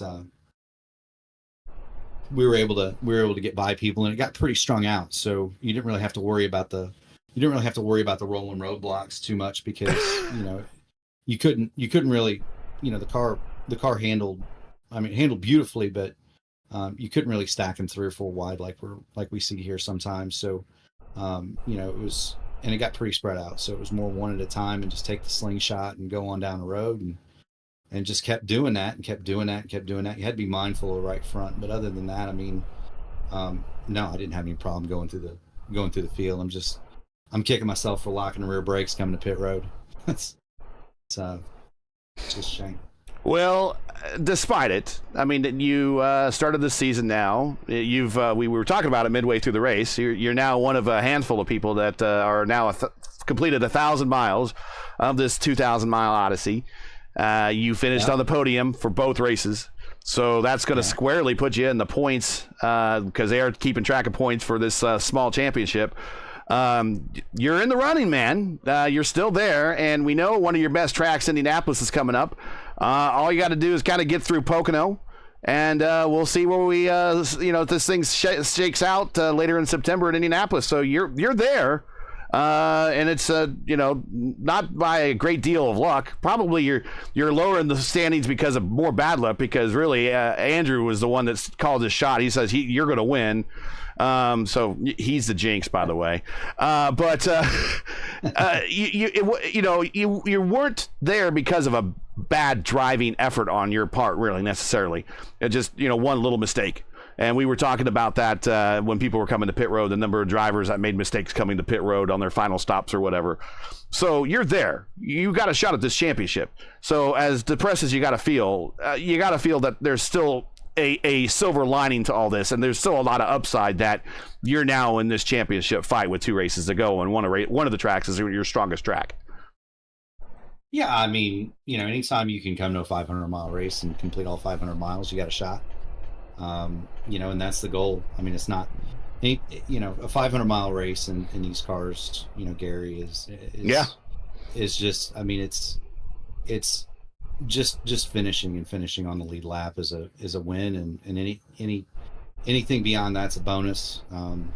It kind of stinks to feel bad about having kind of stinks to feel bad about finishing third, but we'll take it. We'll go on down the road, and you just, that was the best we could do with the hand we got dealt, man, and that's all you can do. And you thank Black Magic Designs and Admin Box and IAR and LC Motorsports and Maddie and the Watchman, and you go on, you know what I mean? And we'll go to Indianapolis and we'll go to Pocono. I love Pocono almost as much as I love Indy. So I'm looking forward to both those tracks. It's the old bumpy Pocono. So legacy. Yep.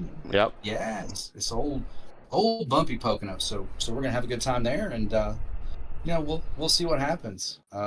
Just got to keep showing up and keep going fast and keep having fun, and things work out, man.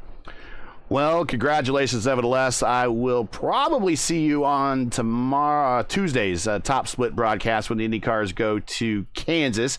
But you and I will be in the booth next, and actually we'll be on P1 here on the 19th when the ISRA Truck Series Season 2 kicks off. on the 19th there. So you'll be joining me in the booth for that. But the next time we see you in the DW12 will be September 8th when we go to Pocono, and you're in the running for the championship. So keep at her, man. Heck yeah, man. It's going to be a busy week. We're gonna be sick and tired of Gateway by the time it's over.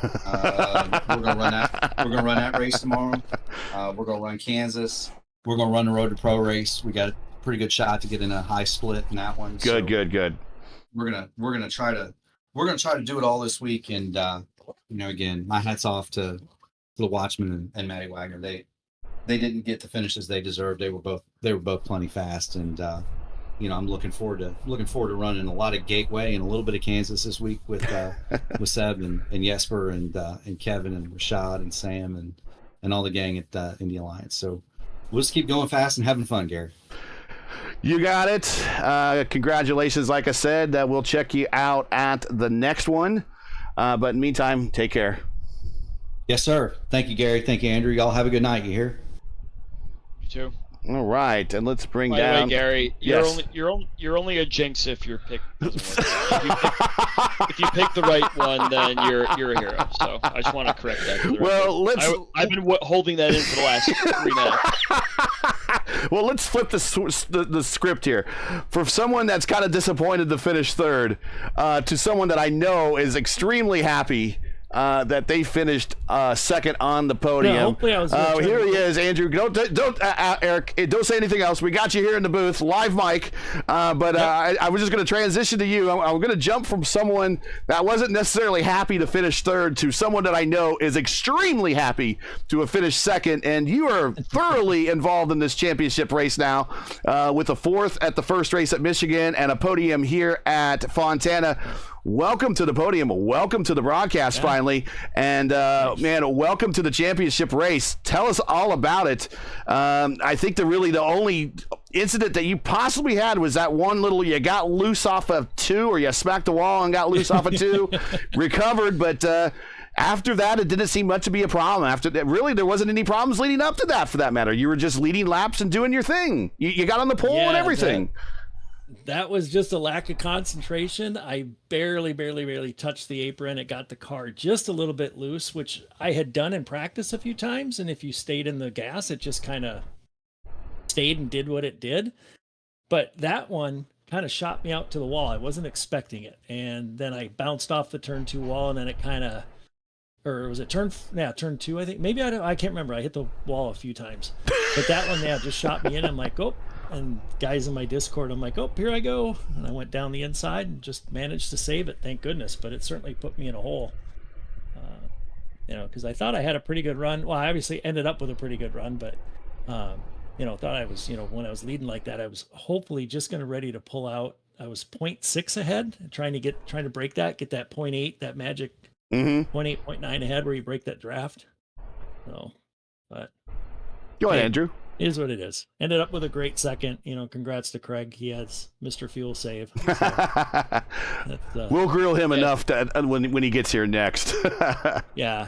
So, Eric, it seemed like you were kind of. I actually don't know what to ask you, because you had such a quiet race, except for the fact that when you took the lead during one of those green flag pit stops. So, I guess my question that I'll ask is, did you feel more comfortable leading, and what did you feel like you had enough pace and out front that you were able to not have so much of a challenge to the guys that were behind, or did you feel more comfortable just kind of sitting in the pack and saving some fuel and just kind of waiting for your time to pounce? Yeah, I had a really good first, I would call it, I kind of divvied up the race in thirds, and so I kind of went, the first third I was really comfortable in that 4th or 5th spot, just kind of hanging out and let people go if they want to go. I didn't want to get too far back. I definitely didn't want to lose the lead pack. That was the deal, is just stay. I didn't care what place I was in, if I was leading or if I was in 5th, but I just got into a really good rhythm into that 5th and 6th spot where I was just kind of hanging out, and just as long as I could get down to that white line in both corners, and, just let it roll through the center. And then being able to power off and stay with those guys, I was fine, saving a little fuel, getting a bit better mileage. And then that second third, I was kind of leading, and then lost focus and touched the apron and did my little trip through the infield asphalt there. Which we both missed, by the way, because we were both looking at other things, and all of a sudden I saw a yellow car on the track. So that'll be fun to look back. Yeah, 100% on me. Just I don't know what the heck I was thinking. The car just turned. All of a sudden, either I let off too much, and the front end just turned, and whatever. I just barely touched the apron, and then the last half I was just kind of in survival mode, or the last third, trying to get a good finish, and then realizing that after I had pitted and came out, and realizing that some of these guys had some pit penalties, some other guys, got a lap down, doing some other stuff, that I could have a good finish if I could make it. And I ran out of fuel coming into turn 3-4. I was out of fuel. So I put the clutch in and just coasted, knowing that I had, 30 seconds on Mark. So I was going to make it. So that was good. Well, even though you had 30 seconds on Mark, it probably felt like an eternity to cross that start-finish line, though. It was. Yeah, it took a long time to coast, which is amazing, because it's funny, because when you're going out practice and you're sitting there coasting on the track, nobody can catch you. And you want to get in that pack for practice, and it's like, what's taking these guys so long to catch me in practice? So you get into that pack, and then, of course, in the race, it takes only 5 seconds for them to catch up 30 seconds, it seems like. So did you find that at any point in that last stint that you would have caught Craig? Because Murphy was kind of pulling you along quite a bit there. He was closing it. Yeah, I was kind of closing, and then I realized, I started looking at my fuel number, and I'm like, I cannot stay with these guys. Even in the draft, I was burning too much fuel trying to stay with them, just because of that little bit of the push. Craig had clean air, and he had pitted, I think, a lap or two after. So he probably had, a half a gallon left, or we'll find out. A little bit less. He pit than on that. 215. Yeah, we'll find out. Yeah. Oh, he on 215. Okay, I think I was on 212, 211, 212. I think. So he had a good three laps extra fuel. So I'm sure he was fine to go, and he was in clean air too. So I just had to let him go. Unfortunately, I was trying to stay with Mark there, and just pull off of him, and then let him go. And just stay with Craig, and then I ended up losing them, and I was running in 6th gear, 3/4 throttle the entire lap, trying to make it fuel wise. So, well, if there is one driver on this grid that has earned an opportunity to get on the broadcast and do some shout outs, it's you. And I know last season wasn't the best season for you. You had some moments that happened on the home front, but I bet it feels really, really good to be where you are here tonight and today, right here with this P2 at Fontana. So take all the time you need for shout-outs, friends, family, sponsors, anyone to say hi to. You definitely earned it, and you are in the championship hunt now. Thank you. Yeah, special, to you guys too at P1 Broadcasting for standing up that so quickly and getting us on air. We really appreciate that. To Gary, you and Andrew for jumping in and helping us out, and then of course to Jim Herrick for 4D Racewear. I use his gloves, and they definitely help with that. And then the guys at Dark Horse, AJ, I had AJ and Jeff Heisong in my channel tonight, so that really helped. We had a good conversation and strategy going out throughout the race and stuff like that. Unfortunately, Charlie couldn't make it tonight. He's double booked himself and went to a concert instead. So he missed out on a fun 2.5 hours tonight. So not bad for you guys, at least on the team channel. All 3 cars in the top 5. Yeah, it worked out well for us. So, but thank you so much, guys. It's always a pleasure, and it's nice to talk to you at the end of the race and not for admin stuff, actual race stuff. So I appreciate that. No problem at all. And we look forward to seeing how this championship unfolds for you when we come back in a couple weeks at will be September 8th at Pocono. Yep. Thanks, guys. Have a great night. All right. Thanks, Eric. We'll drag you back up to your channel there. Appreciate that. All right, let's bring down Craig Forsyth, and we'll find out definitively how much fuel he had left in the tank. Here he is, right here. Craig Forsyth, the winner of the GETTRX 500 presented by The Joy of Driving. Sir, how much did you have left in the tank? Oh, I had like a lap and a half or something left in the tank. He was very good to go. I knew you would say something. I'm like, yeah, I was good to go. That's fine. We could have done a green-white checker if we had that on the schedule. Yeah. No, well, it was. I think it was the caution with Raf and Mark back at 135 or so. that was when I told Jim, it was like, okay, we can make it to the end if we hit these lap markers, and we knew the fuel numbers we needed to hit to make those lap markers. So we just sat there patiently waiting and hoping it would stay green, and I'll be darned if it didn't stay green. That was just amazing. Yeah, we were talking before I hand it over to Andrew here real quick. We were talking, it's like, I asked Andrew, it's like, where are we at with fuel saving? And I think he goes, I think everyone's good to go. We weren't really quite sure how close everyone was. And it seemed like every one of those earlier stints, the caution would come out like right at the end, like you're within 5 to 10 laps from everyone going to pit road. So we could never really gauge where everyone's legs were, so to speak. And sure enough, we thought AJ might be able to make it, and then he pits. And then I think some other people started coming to pit road. We're like, well, can Craig make it? We looked at your number and we're like, yeah. I mean, he pitted later than everyone else, so he should be. But we weren't quite sure, because then we saw cars, like when Peterson crossed the finish line, he was out of fuel. So it was like, well, how much really was in your tank, or did you actually cross under power, or that type of thing? But that was really, really close. When the strategy, when did you determined that the strategy really was at that last caution was Rafi, is like you hit the marks perfectly up until that point to know that you could do it with the one last stop and not have to go for a splash at the end? Is that when you really said you determined that it was good to go? Yeah, I mean, we knew that foot to the floor, fast, clean air was 36, 37 laps thereabouts. Mm-hmm. Maybe 37, 30.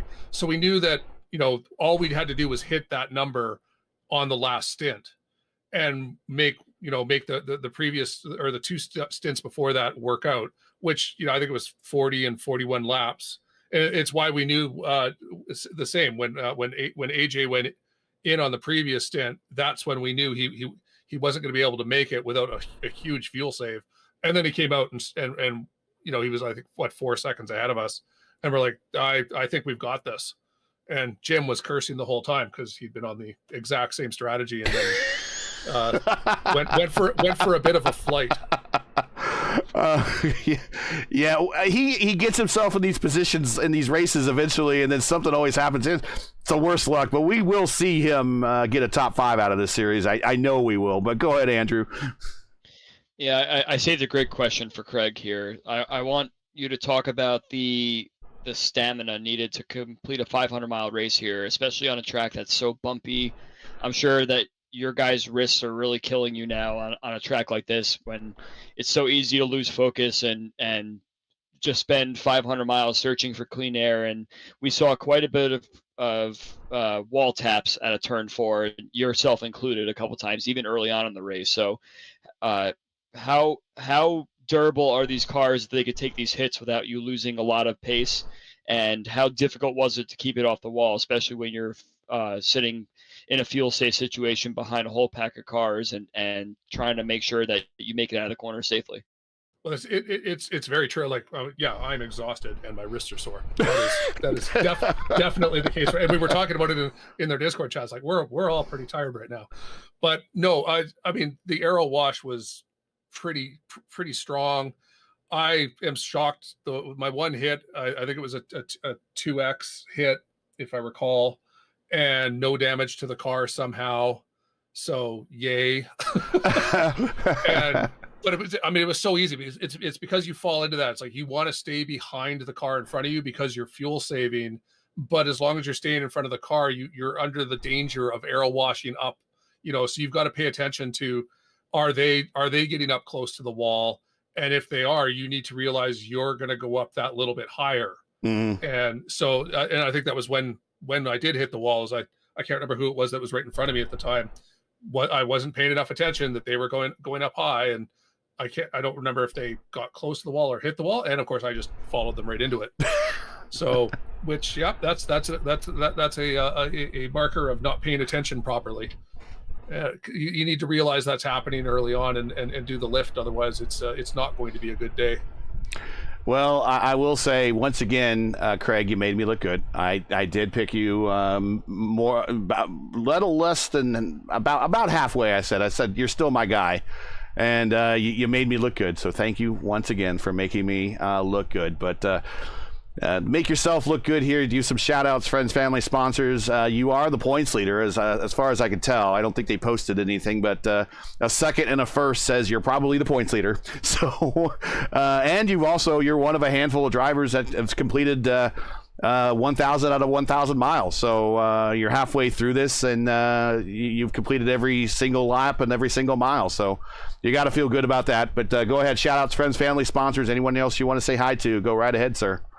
Well, I mean, I've even got to thank a lot of the other drivers who were here today were faster than me. It was obvious. I mean, Murphy was faster than me, had problems. Wagner was faster than me, had problems. It's like, these guys are really good, and you need to be on your toes. And I think a lot of this fell to me today, where, yes, I was able to make that strategy work, but we also lost. A lot of the guys ended up a lap or more down to which made it a lot easier to thin the field just enough. So I want to thank all the guys that come out. I realize this is just the summer series, but this has been some good for doing 500 miles races in an off season. This has been some good racing. So thanks to everyone who's been coming out. And Jim, he's a little gutted by the results for tonight, because he was on for a good result. But Jim at 4D Racewear, sponsor for the car, sponsor for the league, sponsor for the broadcast, if I recall. Yes, no. He's about covered it all. But I don't think he covered the podcast. But we did run his logo. We're going to run his logo anyways, because we know he's important. Yeah, and I mean, you, Gary, and Andrew. I mean, thank you for doing the broadcast. Love the P1 broadcast, and thanks for sticking around with Dark Horse. Our pleasure. Congratulations. You are the points leader, actually. The points are now out. 94 points. You have yourself a 16-point cushion back to Peterson. And Ed Murphy is there in third. He is 6 points behind Peterson. Yeah.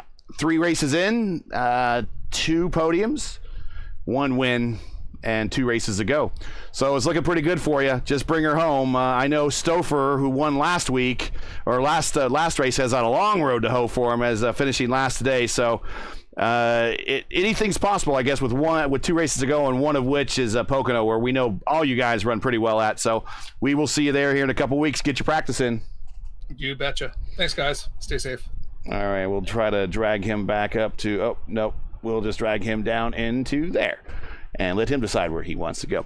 Well, we talked about it in the broadcast, Andrew, and we're going to just hit on it one time. The importance of minimizing mistakes on pit road and the importance of maintaining focus. We heard it in everyone's interview that it was a momentary loss of concentration. I hit the wall. The momentary loss of concentration. I came to pit road and I sped.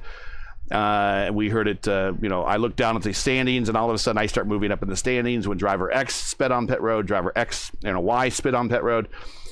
We talked about in the race, and reiterate again, the importance of maintaining your focus and also getting on and off a pit road without a penalty. It's such a hard thing. It sounds so easy. I'm sure that viewers watching you say, "Oh, you just hit the brakes and you enter pit road, right?" Right. Or you just turn left and you'll make the corner. It's so much more goes into it. And we were talking, and I saved that one question for Craig, because I know he uses the nice fancy wheel that you can feel all the stutters and the bumps and everything. So, it takes a toll. You don't realize that you're sitting in front of a computer for 2 hours looking at a screen, and any tiny mistake, you get behind some dirty air or something, and next thing you know, you're finding yourself in the wall when you feel like you did the same thing a lap ago. It's definitely something that these guys really work hard for, and all 3 of our podium finishers deserve where they finished today. Well, before we wrap up the top 5 in points, before we get out of here, Forsyth, Peterson, Murphy. P4 is Stouffer. He's not out of this yet. And A.J. Hobson is P5. Hysong, Lovern, Morales, Cone, Pahutsky, your top 10 with 2 more races to go. And we have to keep, how many drivers now do we have in the 1,000 mile mark? It's 3. Yeah, it's Forsyth, Peterson, and Murphy. That's it. The guys that finished on the lead lap today are the same ones that finished on the lead lap at Michigan. So they are the only three that are eligible to continue to the 1,500-mile mark. At least they hope so here coming up. So that's it for today. Once again, your podium for the GETTRX 500 presented by the Joy of Driving from Fontana is Greg Forsyth with the win and is now your points leader. Eric Peterson with a fantastic finish for a podium P2. Mark Murphy, not so much happy for the P3, but he's in the points hunt nevertheless, and it will be give it a little sleep, but I'm sure he'll recover and be happy. And they're all moving the tracks that they're all pretty strong at going to Pocono. Join Andrew and myself again for the next Dark Horse 2,000-mile ride event on Sunday, September 8th, as the teams and drivers head to the Poconos for the Tricky Triangle. And let me put that schedule up on the screen here for you. Boop, there it is. It's going to be, the name of the race will be the Watchman 500, presented by the Joy of Driving. Coverage begins around 7 p.m. Eastern. Again, that's 7 p.m. Eastern, 7:00 p.m. Eastern. As always, you can find everything on YouTube right here at YouTube, at our channel, at P1 Broadcasting. Now, as you know, the YouTube algorithm game is not easy, so please help support P1 with the weekly grind. Leave a comment below. Let us know what you thought of tonight's race, and if you enjoyed tonight's coverage, support us by smashing like in the video, would you? And we see a lot of people have, and we want to thank everyone that participated in chat. Let's see if anybody else. Mark checked in. We got Wagner checked in again. Hugo checked in, and we also got the Jim Herrick for 40 checked in. So again, thanks guys. Your interaction in chat always makes our race much more interesting. If you're new, click subscribe. And while you're at it, hit the bell for weekly reminders so you don't miss out on more of other P1's iRacing programming, which includes, if you give me a moment here, the next P1 race will be next Sunday for the NASR Indy Oval recruitment race number 2 at Kentucky for the Kentucky 100 laps at Kentucky there. That'll be next Sunday at 8 p.m. Me and Ryan Eric King. And then we will kick off the ISRA Truck Series Season 2. Of course, those are a lot of the former Lionheart refugees. Since there's no Lionheart season this year, they're running in that series. Do you want to check it out? 9:45 p.m. Eastern. That's me and Mr. P3, Mark Murphy, will be on the call. So make sure to ring the bell and don't forget to do that, or you'll miss out on the next race. Season-long coverage of the Dark Horse 2,000 Miles Ride Series is brought to you by the Joy of Racing. Looking for entertainment sim racing content? We always are. Look no further than the Joy of Driving. Follow Mark Cohn's racing escapades as he battles for wins and avoids wrecks with cat-like reflexes, all the while providing commentary sure to make you laugh, cry, or do both. Follow along by subscribing to the Joy of Driving on YouTube or like his page at The Joy of Driving. Tonight's race coverage is brought to you by GETTRX, the fastest name in credit card processing. GETTRX should be the only stop for a business owner, regardless of size, for their credit card processing needs. Visit GETTRX.com/WIN. That's /win to learn more how you would increase the money in your pocket by decreasing your credit card fees. The link is in the description. Track cams today provided by Whiplash Simcams. Get the most out of your iRacing experience with Whiplash. To learn more about Whiplash, follow them on X and Instagram, like them on Facebook. All the links are in the description. So for Andrew Wood, everyone here at P1 and the Dark Horse Racing Series, I'm Gary Gotzo saying all thanks for watching, and to all the men and women serving in the military and as first responders, Godspeed, God bless, and come home safe. Catch us again right here Sunday, September 8th in the Poconos for the next race of the Dark Horse 2,000 Mile Ride Series. Good night.